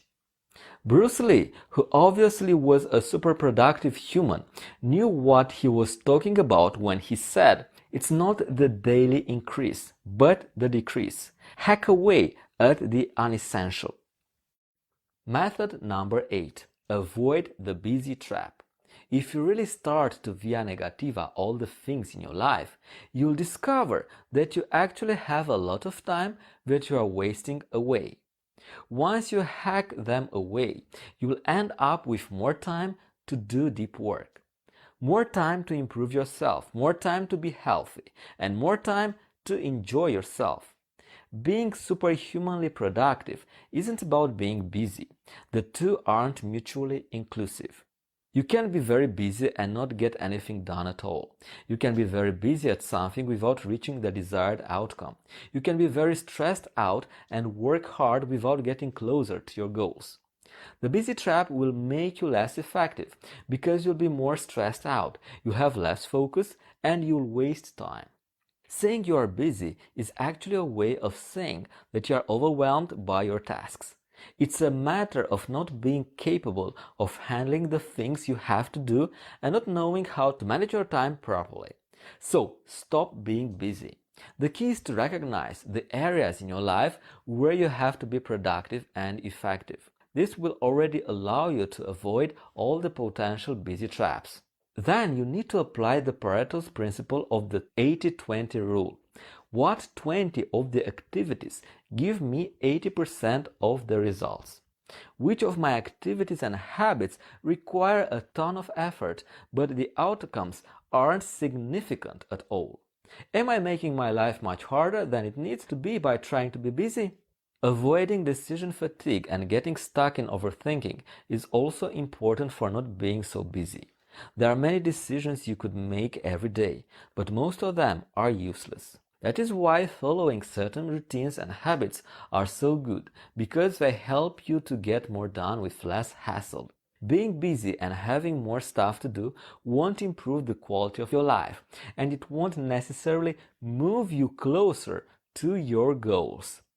The key is to recognize what needs to be done and then have the discipline to do it. Method number 9. Keep your body fine-tuned. How much energy and brain power you have at the moment of the day depends on the state of your mitochondria.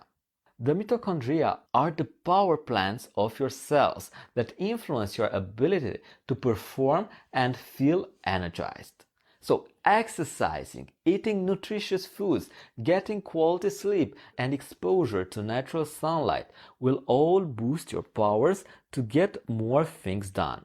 So eat whole foods with enough healthy fats, fiber, and protein. Move your body every day in some shape or form. Work out 3-5 times a week. Keep your cardiovascular condition in check so you wouldn't get that tired outside of the gym. Get at least 6 to 8 hours of good sleep per night. Follow the circadian rhythms and expose yourself to natural sunlight during the day. Staying healthy and vigorous is definitely essential for not only your ability to focus and be productive, but to also recover from the work you do faster. Method number 10. Recuperation. The common theme across all these routines is that they are low stress but high effectiveness. That's why you have to make room for downtime as well where you are being unproductive. I'm not talking about laying on the couch or eating inflammatory chips that will give you brain fog. Instead, you have to first give your body and mind some rest by doing active recovery activities such as walking, red light therapy, saunas, and yoga. Leonardo da Vinci certainly valued the importance of recuperation, of recovery. Every now and then go away, have a little relaxation, for when you come back to your work, your judgment will be surer. Go some distance away because then the work appears smaller and more of it can be taken in at a glance, and the lack of harmony and proportion is some readily seen. Another critical component is to reevaluate your progress and analyze the results you are getting. If you are not getting any closer to your goals, then you could spend your time on something that would. Self-reflection and thinking about the rightness of your ways are one of the other superpowers humans have. You can look at what you are doing and then reorganize the direction you are heading towards. Elon Musk also said, "I think it's important to have a feedback loop where you're constantly thinking about what you have done and how you could be doing it better." I think that's the best single piece of advice. Constantly thinking about how you could be doing things better and questioning yourself. So, there you have it. I practically gave you the entire blueprint for being superhumanly productive throughout the entire day. The real secret is planning and prioritization, knowing what you need to do and then be able to do it. Simply having the knowledge or the latest time management app isn't enough. You have to get your skin in the game and actually deliver the results, because when it comes to your goals, results are all that matter. Do highly intelligent people procrastinate? The short answer is yes, and a slightly longer answer is often more than others.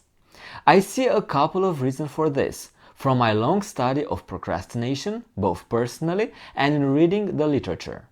In essence, procrastination stems from a risk-reward or cost-benefit equation. When the reward is high and the cost is low, we don't procrastinate.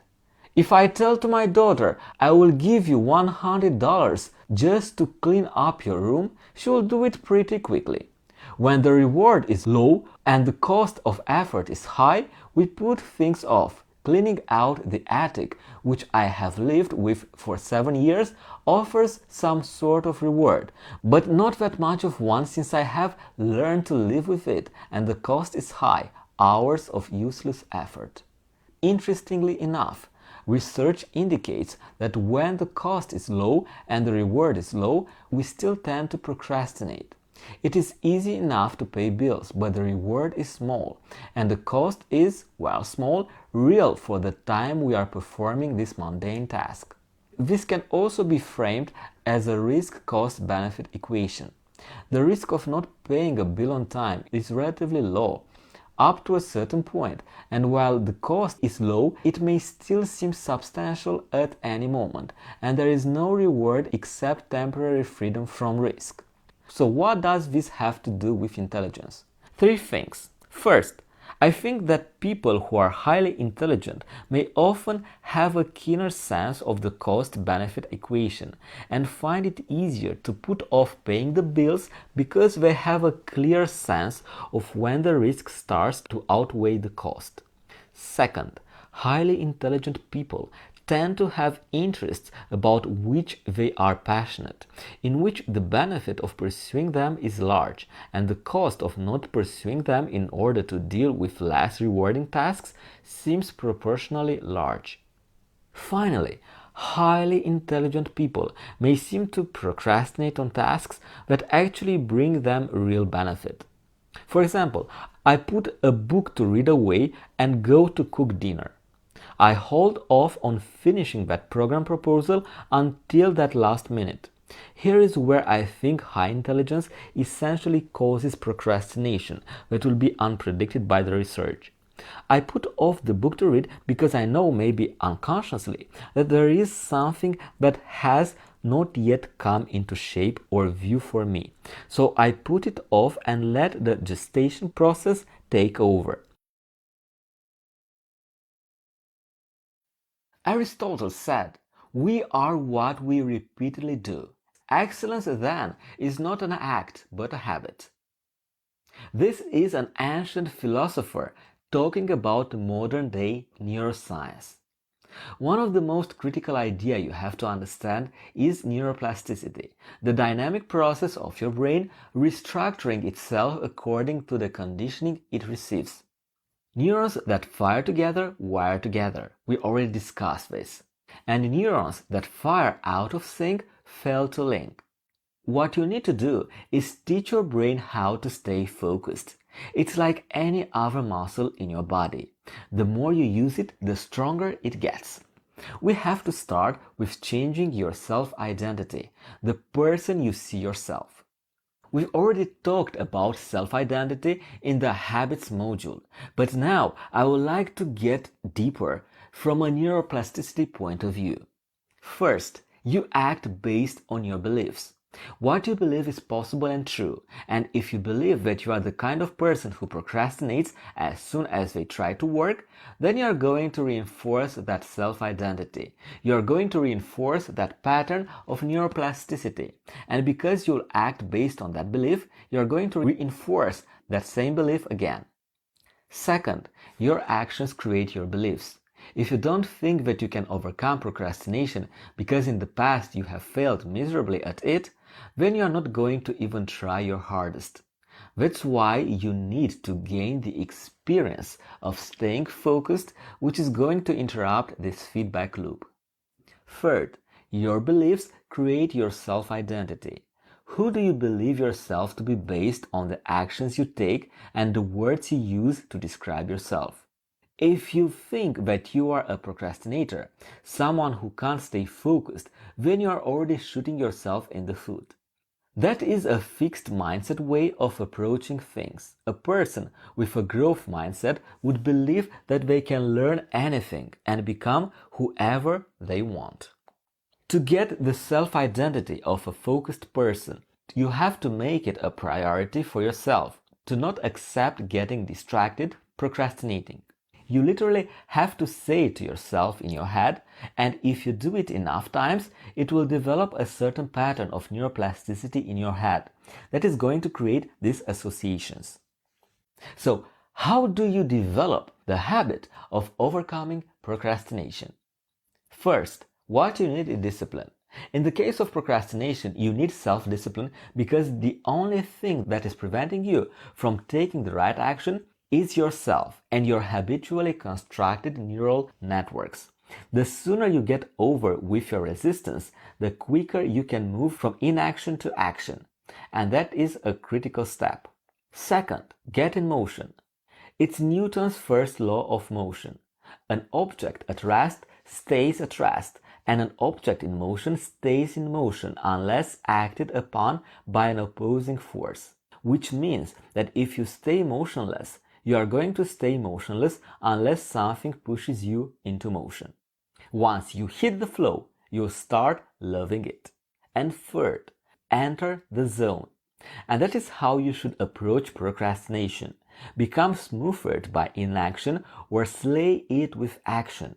One of the biggest reasons for procrastination is fear and self-sabotage, being afraid of taking action and gaining the positive results. That's why starting with redefining your self-identity through restructuring your beliefs and your habits is critical. If you are struggling to trick yourself into motion, then you need some solid routines and habits that would put you on autopilot. After a while, your routines will become a part of you and you'll do them by default. In the next lesson, we are going to start with the practicality part of this module.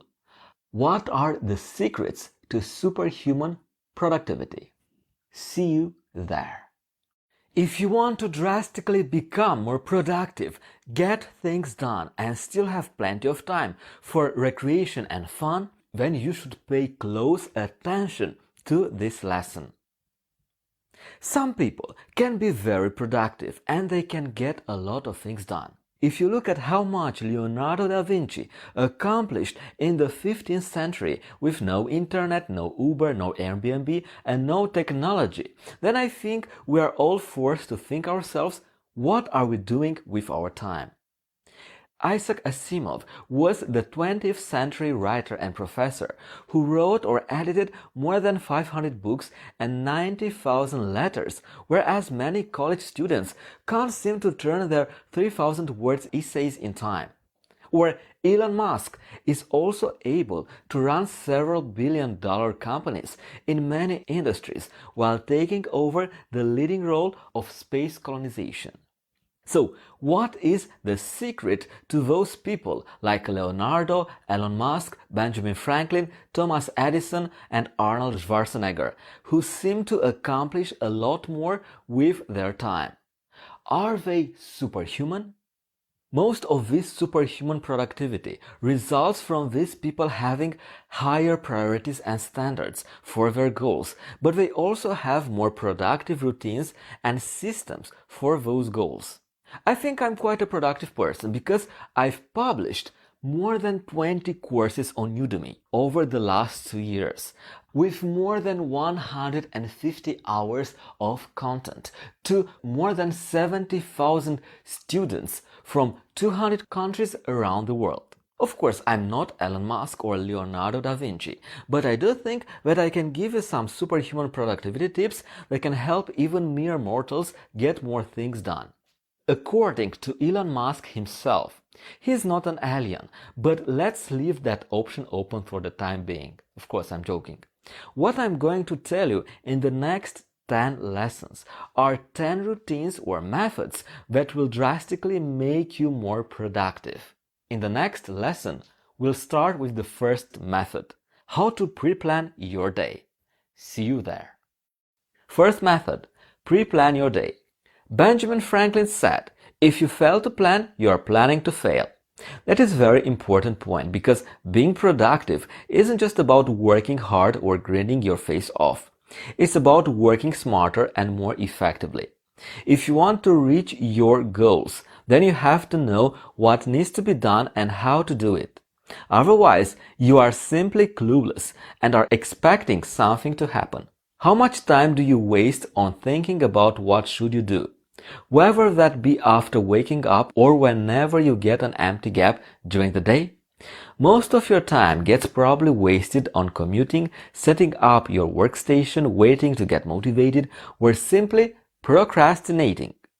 On the flip side, if you are clear about what tasks need to be done and create an action plan in advance, then you are more likely to go through it faster as well. So, start the next day, the day before. In the example of Benjamin Franklin, who was one of the founding fathers of the United States of America, an inventor, an entrepreneur, and a politician, you would want to plan out the next day the day before already. Benjamin Franklin's evening routine consisted of preparing his environment for tomorrow. He also asked himself, what good have I done today?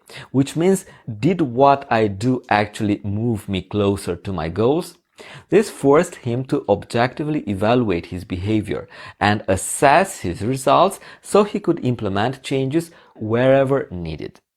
What I do is write out the most important things I need to do for the day the previous night, already before going to bed. This will prime my subconscious mind to start working on them while sleeping already, and after I wake up, I don't have to think about what I need to do. In the morning, Benjamin Franklin would ask himself, what good shall I do today? Which means, what are the things I need to do today to get closer to my goals? That is the power of having a strategy and an action plan of the daily activities you need to do. It's going to take out the guessing and makes it easier for you to stick to. Second method, morning routine momentum. The first moments of the morning are the most important ones because they are going to dictate the course of the rest of the day. Albert Einstein called the compounding effect the eighth wonder of the world. It's momentum, a progressive culmination of events that eventually reach a colossal scale. If you immediately hit the snooze or start with negative self-talk, then you are more likely to procrastinate throughout the entire day. The key to gaining momentum on your side in the morning is to start moving and get in motion. You have to push off the first and easiest domino that would make the following dominoes fall automatically. Here are a few good tips for that. When you open your eyes, get out of your bed in some way. I don't recommend using an alarm clock because it can disrupt your sleeping patterns and make you more tired, but you need to get out of your bed sheets in the same shape or form. Go wash your face. Open the window, breathe some fresh air outside, expose yourself to sunlight, do some jumping hacks or burpees, take a cold shower. Then put yourself in the right mindset. You can either be controlled by your emotion or you can choose which emotional state you are going to be in. Meditation with visualization, gratitude, journaling, affirmation, they are all going to make you feel better, and it's easier to start the day if you are feeling good.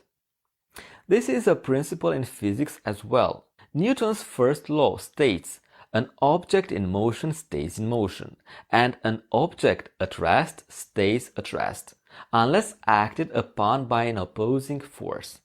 You are always being influenced by momentum. In what direction you'll end up going depends on the force you are being influenced by. Having the intrinsic desire to learn and improve yourself should be the catalyst that sets you off on the right track of growth.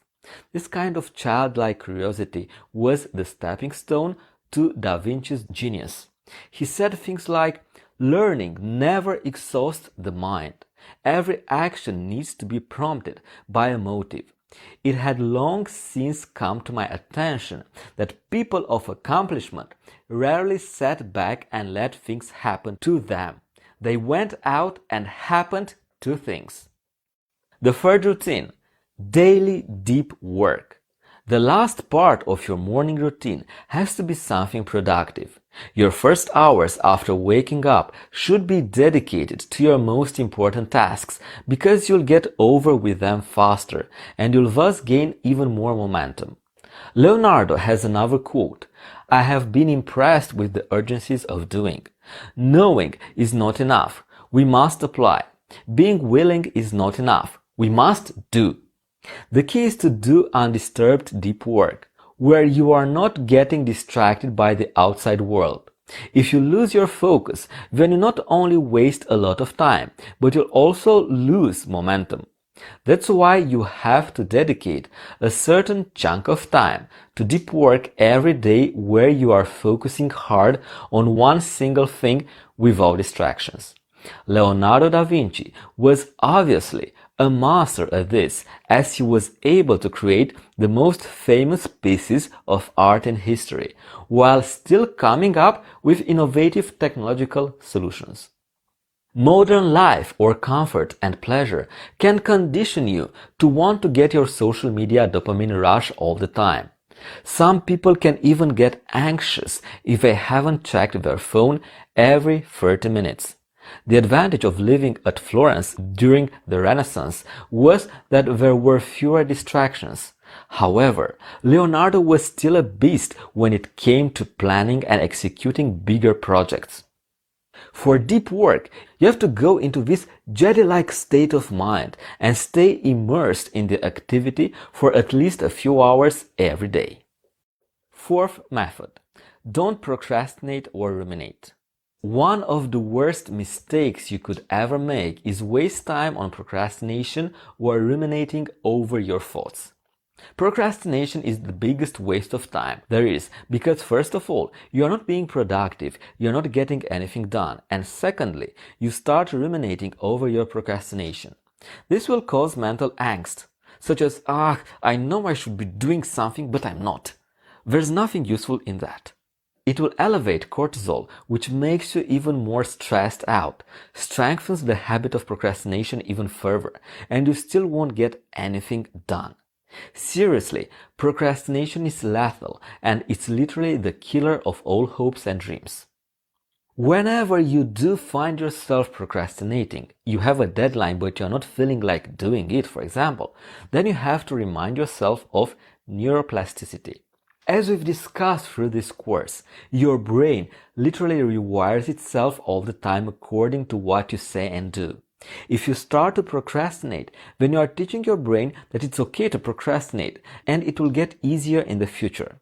The more often you have certain thoughts and habits, the more efficient your brain becomes at repeating those behavioral patterns again in the future. This process is called myelination. Your brain literally and physically becomes better at procrastinating every moment you do it. To overcome procrastination, you have to go back to the first domino stone that would get momentum back on your side. You have to get into motion as soon as possible and do something that will get you moving again. Otherwise, you will drown in your own inaction and procrastination. Which brings us to method number 5. Live 10 minutes at a time. If you want to reach superhuman productivity levels, then you have to learn how to maximize every hour of your day. Truth is, people like Elon Musk or Da Vinci had to sacrifice some of the things in their life, like watching TV or going to parties every night. It doesn't mean you have to give up leisure time where you get to do unproductive things that are fun and enjoyable. Instead, you have to be so ruthlessly efficient with your work time that you'll end up having more free time. That's why it's so important to have routines and keystone habits that make you blaze through the day with super high productivity while having downtime later. You've probably had this experience where you were very productive the first parts of the day. You had an awesome morning routine. Your deep work went amazing. You are in the zone. And you decide to have a short break. That's good, and taking breaks are very important. However, after a while, you find yourself browsing through Reddit, liking funny memes on Facebook, sitting on your ass and stuffing pencils in your nose. To prevent these situations where you lose momentum and fall off the wagon, you have to be as diligent with your breaks as you are with your work. How not to lose momentum? I want to share with you this concept of living 10 minutes at a time. 10 minutes is a long time to get a lot of things done. You can write the outline for an essay in 10 minutes. Or you can go through your emails in 10 minutes, or you can read parts of a book in 10 minutes. If you were to dissect your day into smaller chunks and bite-sized pieces, then you can really get a lot more done. It doesn't have to be 10 minutes because some tasks may take up to an hour. It can be 20 minutes, it can be 30 or 90 minutes. The Pomodoro technique incorporates 20 minutes of work with 5 minutes breaks, but the problem with this technique is that you may enter the zone only at minute 15 and you'll get zapped out of it right away because of the alarm clock. The idea is to dedicate small chunks of time to doing something important with incredible intensity. I'm talking about tunnel vision laser-like focus, where the only thing that exists is you and the task at hand. They are like mini deep work sessions where you are not wasting time, you are not getting distracted, but you are focusing hard on this one thing. To keep yourself on the right track, you have to ask yourself, what have I been doing the last 10 minutes? And what will I be doing for the next 10 minutes? This will keep momentum on your side and also keeps you on the line constantly. You have to value your time and take action as if you only had 10 minutes left to accomplish your goals. Elon Musk obviously puts it into practice as he says, focus on signal over noise. Don't waste time on stuff that doesn't actually make things better. Method number 6. Batch produce. Another great tip is to be productive in large batches. Like I said, a lot of time gets wasted on first getting motivated, setting up the right gear, putting things in order, and then trying to focus. The longer you do something, the easier it gets, and if you already got the ball rolling, then why stop? If you were to batch produce your work in large chunks, then you'll get more things done because you cut out the minutiae. The reason why Henry Ford was able to dominate the automobile industry was that of machine-like batch production. His factories actually produced so many cars that people couldn't even catch up with the consumption. Of course, you are not a factory, but the idea is that by creating things in large chunks, we'll get more things done with less time. It's not even a good idea if you try and be productive if you know that you don't have enough time to accomplish any significant amount of work. That's why you have to pre-plan these larger chunks of deep work in which you are living 10 minutes at a time. Leonardo da Vinci took this batch production method to extreme and even went too far with it. He was famous for having a lot of unfinished projects, as it took him decades to finish his most famous paintings like the Divine Supper or Mona Lisa. Maybe it was a part of his plan to leave those tasks on the back burner as he was still able to teach himself Latin and learn about anatomy. Maybe his priorities simply changed periodically. Alright, thank you for completing this course, Focus Mastery. In this bonus module, I would like you to introduce two of my flagship courses. The first one is 10x Power Focus. Discover the hidden element of top learners. The 10x Power course is the continuity of this free course you are taking, Focus Mastery. In the 10x Power course, we take all the concepts discussed in the Focus Mastery and we expand those concepts at a deeper and advanced level. You will have access to premium tools and strategies on improving your focus, maximizing your productivity, reducing the distractions, and speeding up your learning. Here are some topics discussed. First one, how to set powerful goals for learning. Second one, how to increase your focus when learning. The third concept, the power of discipline in your life. The fourth concept, how to improve your brain power. The fifth concept, how to use your concentration at work. My promise to you at the end of this advanced course is that you will achieve quicker the results that you really want. You will become more productive and committed. You will move specific ideas or projects ahead quicker and easier. You will strengthen your focus. You will take focused action and achieve breakthrough results. You will get focused on what is most important to you. You will define your priorities and you will take action aligned with those. And finally, you will learn more effectively.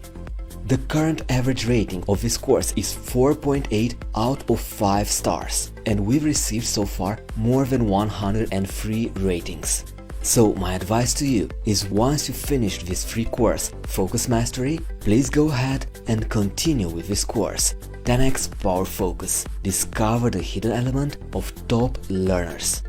After this lesson, you will have access to 2 lessons from this advanced course, just to have an idea of what you will expect out of it. Thank you very much, and see you in the next lesson.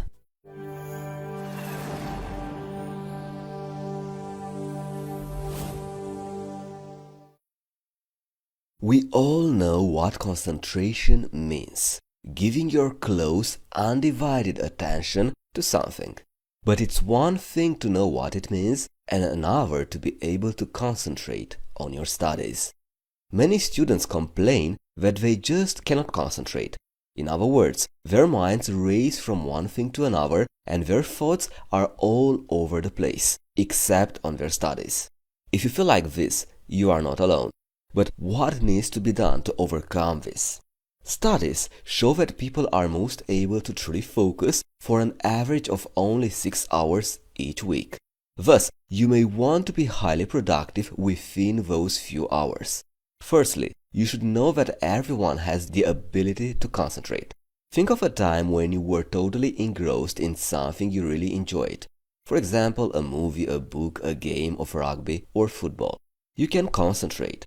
The trick is to use the right strategies to unlock your natural ability to concentrate and apply this to your studies, and even beat that average of only 6 hours human beings can concentrate per week. Have you ever wondered, what do highly focused and productive people do differently than others? And how are they able to establish an extremely high level of focus? If your answer is yes, I'm going to present you 4 major strategies to dramatically improve your focus. First strategy: know yourself, why you concentrate and why you don't concentrate. When you begin to understand more clearly why you react or feel the way you do about certain things in your life, you will gain closeness with yourself.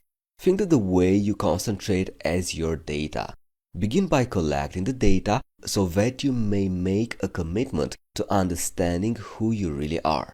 There might be a situation when you don't understand why you do what you do, why you concentrate or why you don't concentrate. But just keep in mind, there are always consistent links in your chain of life. Take note of them. As an exercise, after this lesson, take a piece of paper, split it in 2 parts, one for why you concentrate and the other one for why you don't concentrate. Then write down in both lists all your reasons. If you want to, you can share some of your insights with us in the discussion section. Second, find a good time to study. It helps if you pay attention to when you study the best or when you are the most productive. For some people, this might be when you first wake up and you don't have anything distracting you yet. Throughout the day, you are more likely to become distracted, so it's better to study when your mind is still fresh. Furthermore, studying when you first wake up is really productive too, because you are less tired and generally already more focused. Third strategy: prioritize. Decide what topics require more attention than the others and dedicate appropriate amount of time to them. Prioritize all the tasks that demand a lot of your concentration and creativity, so you can accomplish them long before your energy gets sapped. Proceed with lighter tasks later in the day. As an exercise, keep a diary or an agenda with you, a master list of all of your high-level priorities. Write all your study goals and priorities in it and take a thorough look at them. Sometimes I even post this list of priorities in my room because for me it's very useful. Keep a daily to-do list with your own priorities. And don't be rigid with it. Be dynamic. When needed, make adjustments. Fourth, break larger tasks into smaller ones. Sometimes we feel like we have too much to do and we procrastinate. Instead, We can avoid this by doing what we are able to do first and slowly build our way up. Furthermore, it helps if you seek help for the tasks you cannot accomplish, so you don't get stuck on one place and becoming frustrated. Fifth, learn actively. This will help you concentrate and remember. Active learners do something with what they have learned. In order to learn actively, follow these steps. Put what you have learned into your own words. Compare what you are learning with what you already know. Link new facts to what you already know. Apply what you are learning to your own situation. And finally, find ways to use that new information in your day-to-day activity, at school or personal life. Next strategy: be active in mental activity.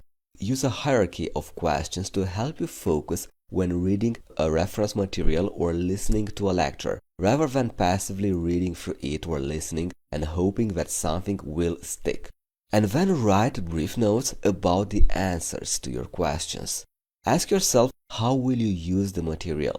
Where it fits into what you already know? What new questions it triggers?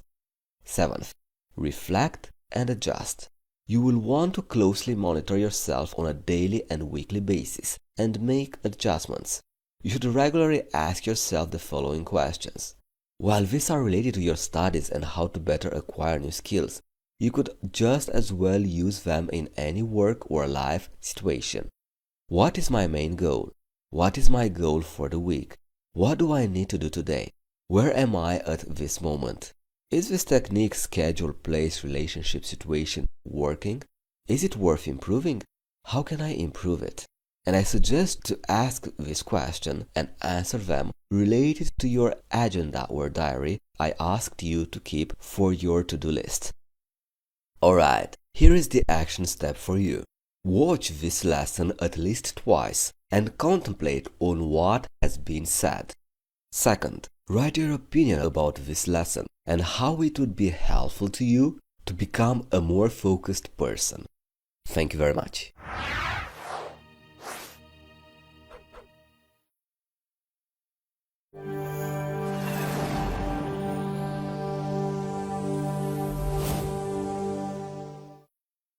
Eliminate distractions and minimize multitasking. Highly focused people remove all distractions that hinder them from getting quality work done. Whether it is email alerts, social media pop-up notifications, or people casually stopping by during work hours. Highly focused people stop distractions before they can steal their productive time.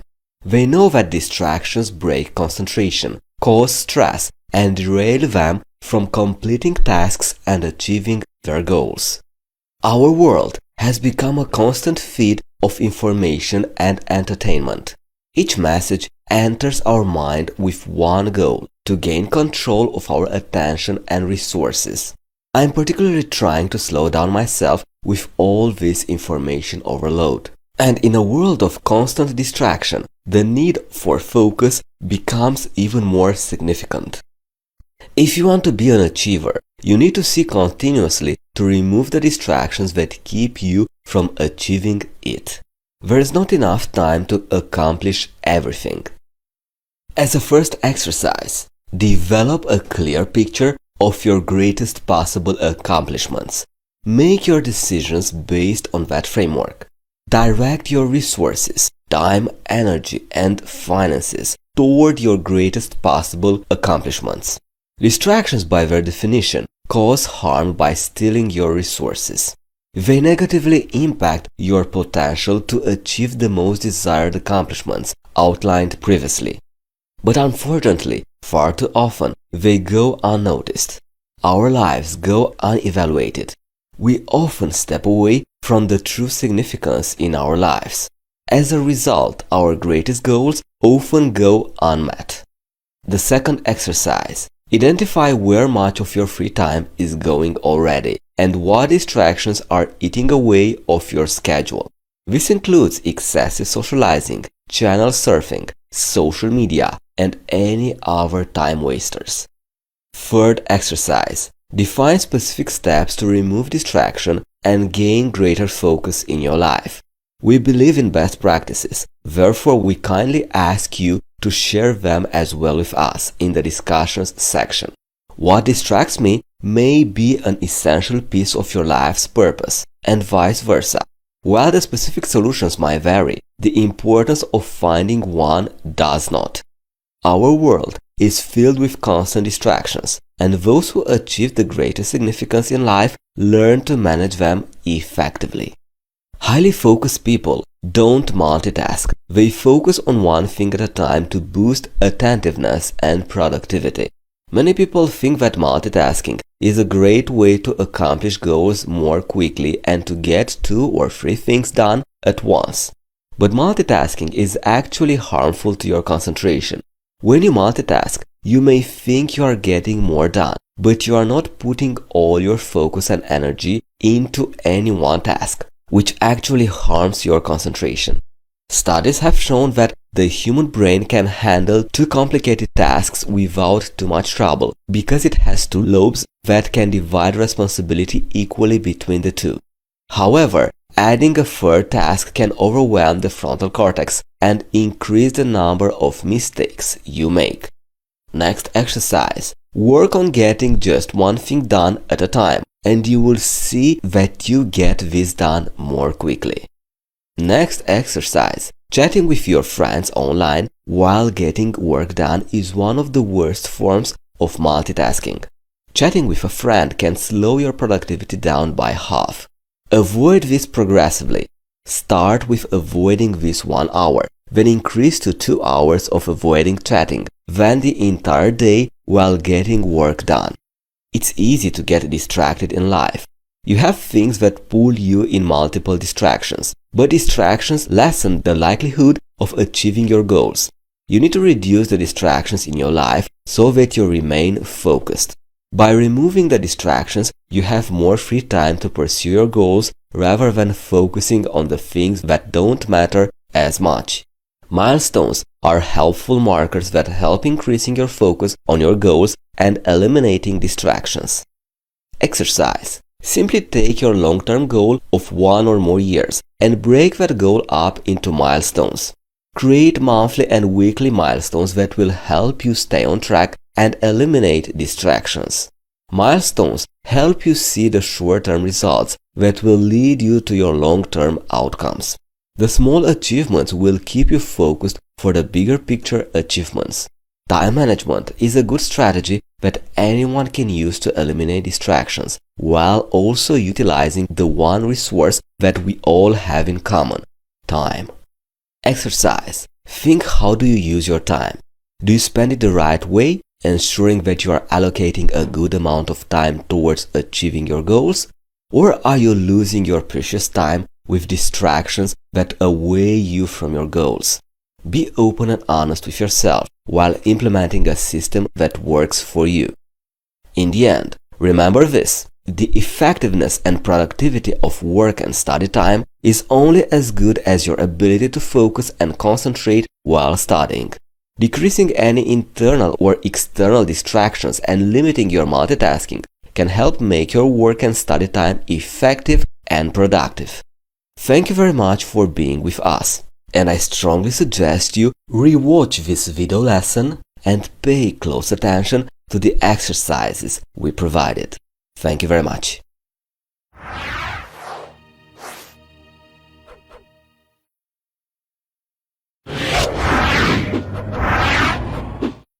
Alright, the second premium course I would like to introduce is 10x Power Learning. Boost your reading speed and memory. This contains advanced memory, learning, reading and productivity techniques used by Fortune 500 CEOs, celebrities and entrepreneurs. If you join this course, 10x Power Learning will enable you to become faster, sharper, unstoppable in your daily life and career. You will instantly increase your reading speed by 50% just after the first hour of this course. You will boost focus and reduce subvocalization and regression. This course will reduce stress and frustration in your life. You will learn anything at least 2-3 times quicker. you will achieve higher class exam scores. You will be able to qualify for your dream job. You will improve your comprehension by activating certain areas of your brain responsible with that. You will reprogram your mind to stop forgetting. You will remember all the names and relevant facts, and you will unleash quick recall in any situation.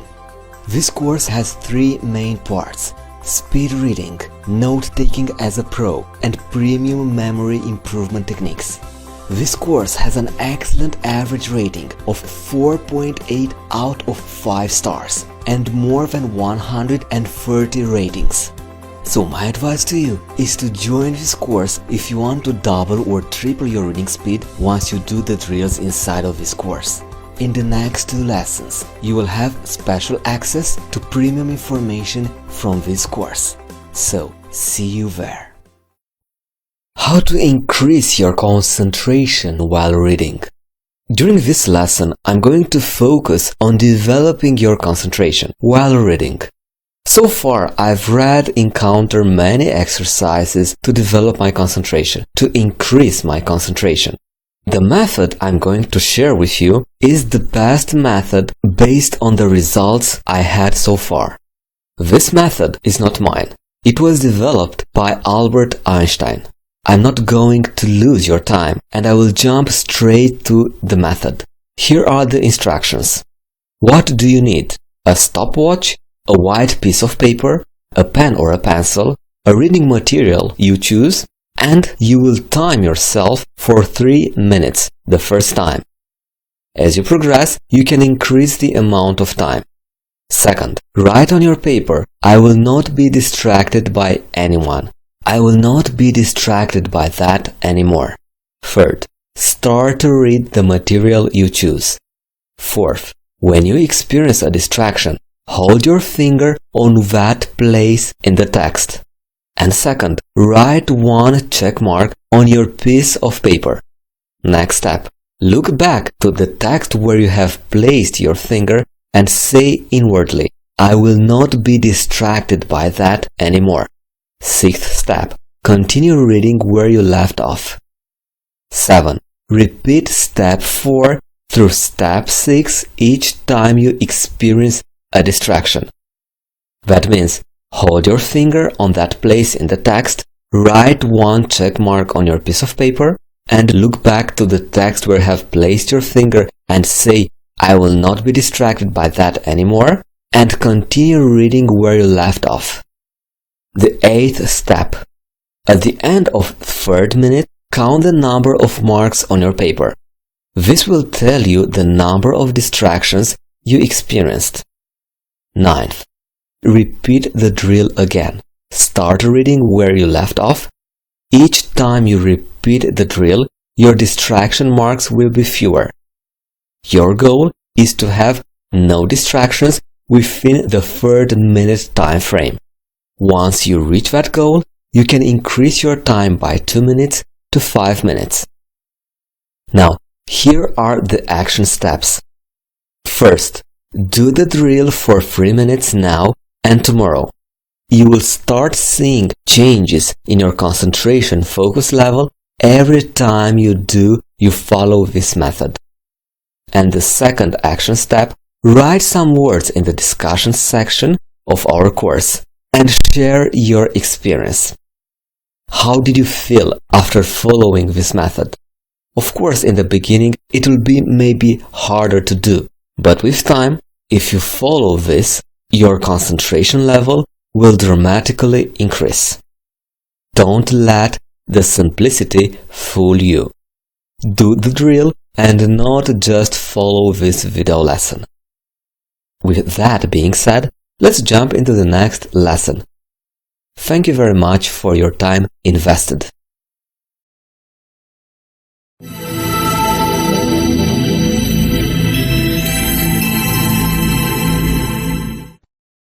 If you ask this question, what is the biggest challenge you are facing while reading?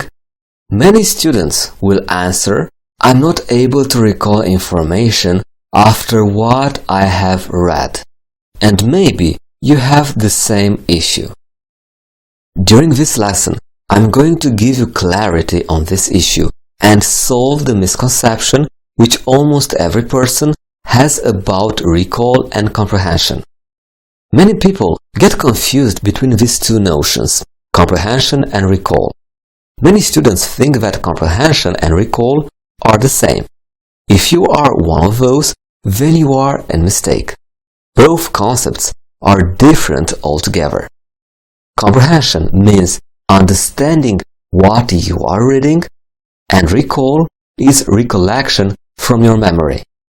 Comprehension happens during or after reading, and recall happens after memorizing the information. You know, you cannot recall much information after reading because you have not made any effort to memorize the information in the first place. The purpose of reading is to understand the material, and the purpose of memorization is to recall afterwards. This challenge occurs because we have wrong expectations while reading. While reading, we want to understand the material as well as memorize it. This is not how our brain works and is not going to happen. Reading and memorizing are two separate processes. Please do not mix them. In summary, comprehension and recall are two different things. Comprehension happens during or after reading, and recall happens after memorizing the information. My advice for you: read for comprehension, not recall. Read to understand the text and don't have the expectation of recalling it. And lastly, if you want to recall the information you have read, you need to spend some time memorizing it. This is a big insight, and many of our students and speed readers in general don't know it. Now, the action steps. First, listen this lesson once again and contemplate on what I have said. Second, write your opinion about this lesson and how it would help you while reading. If you want to, you can use the discussion section. It's up to you. Thank you very much, and see you in the next lesson.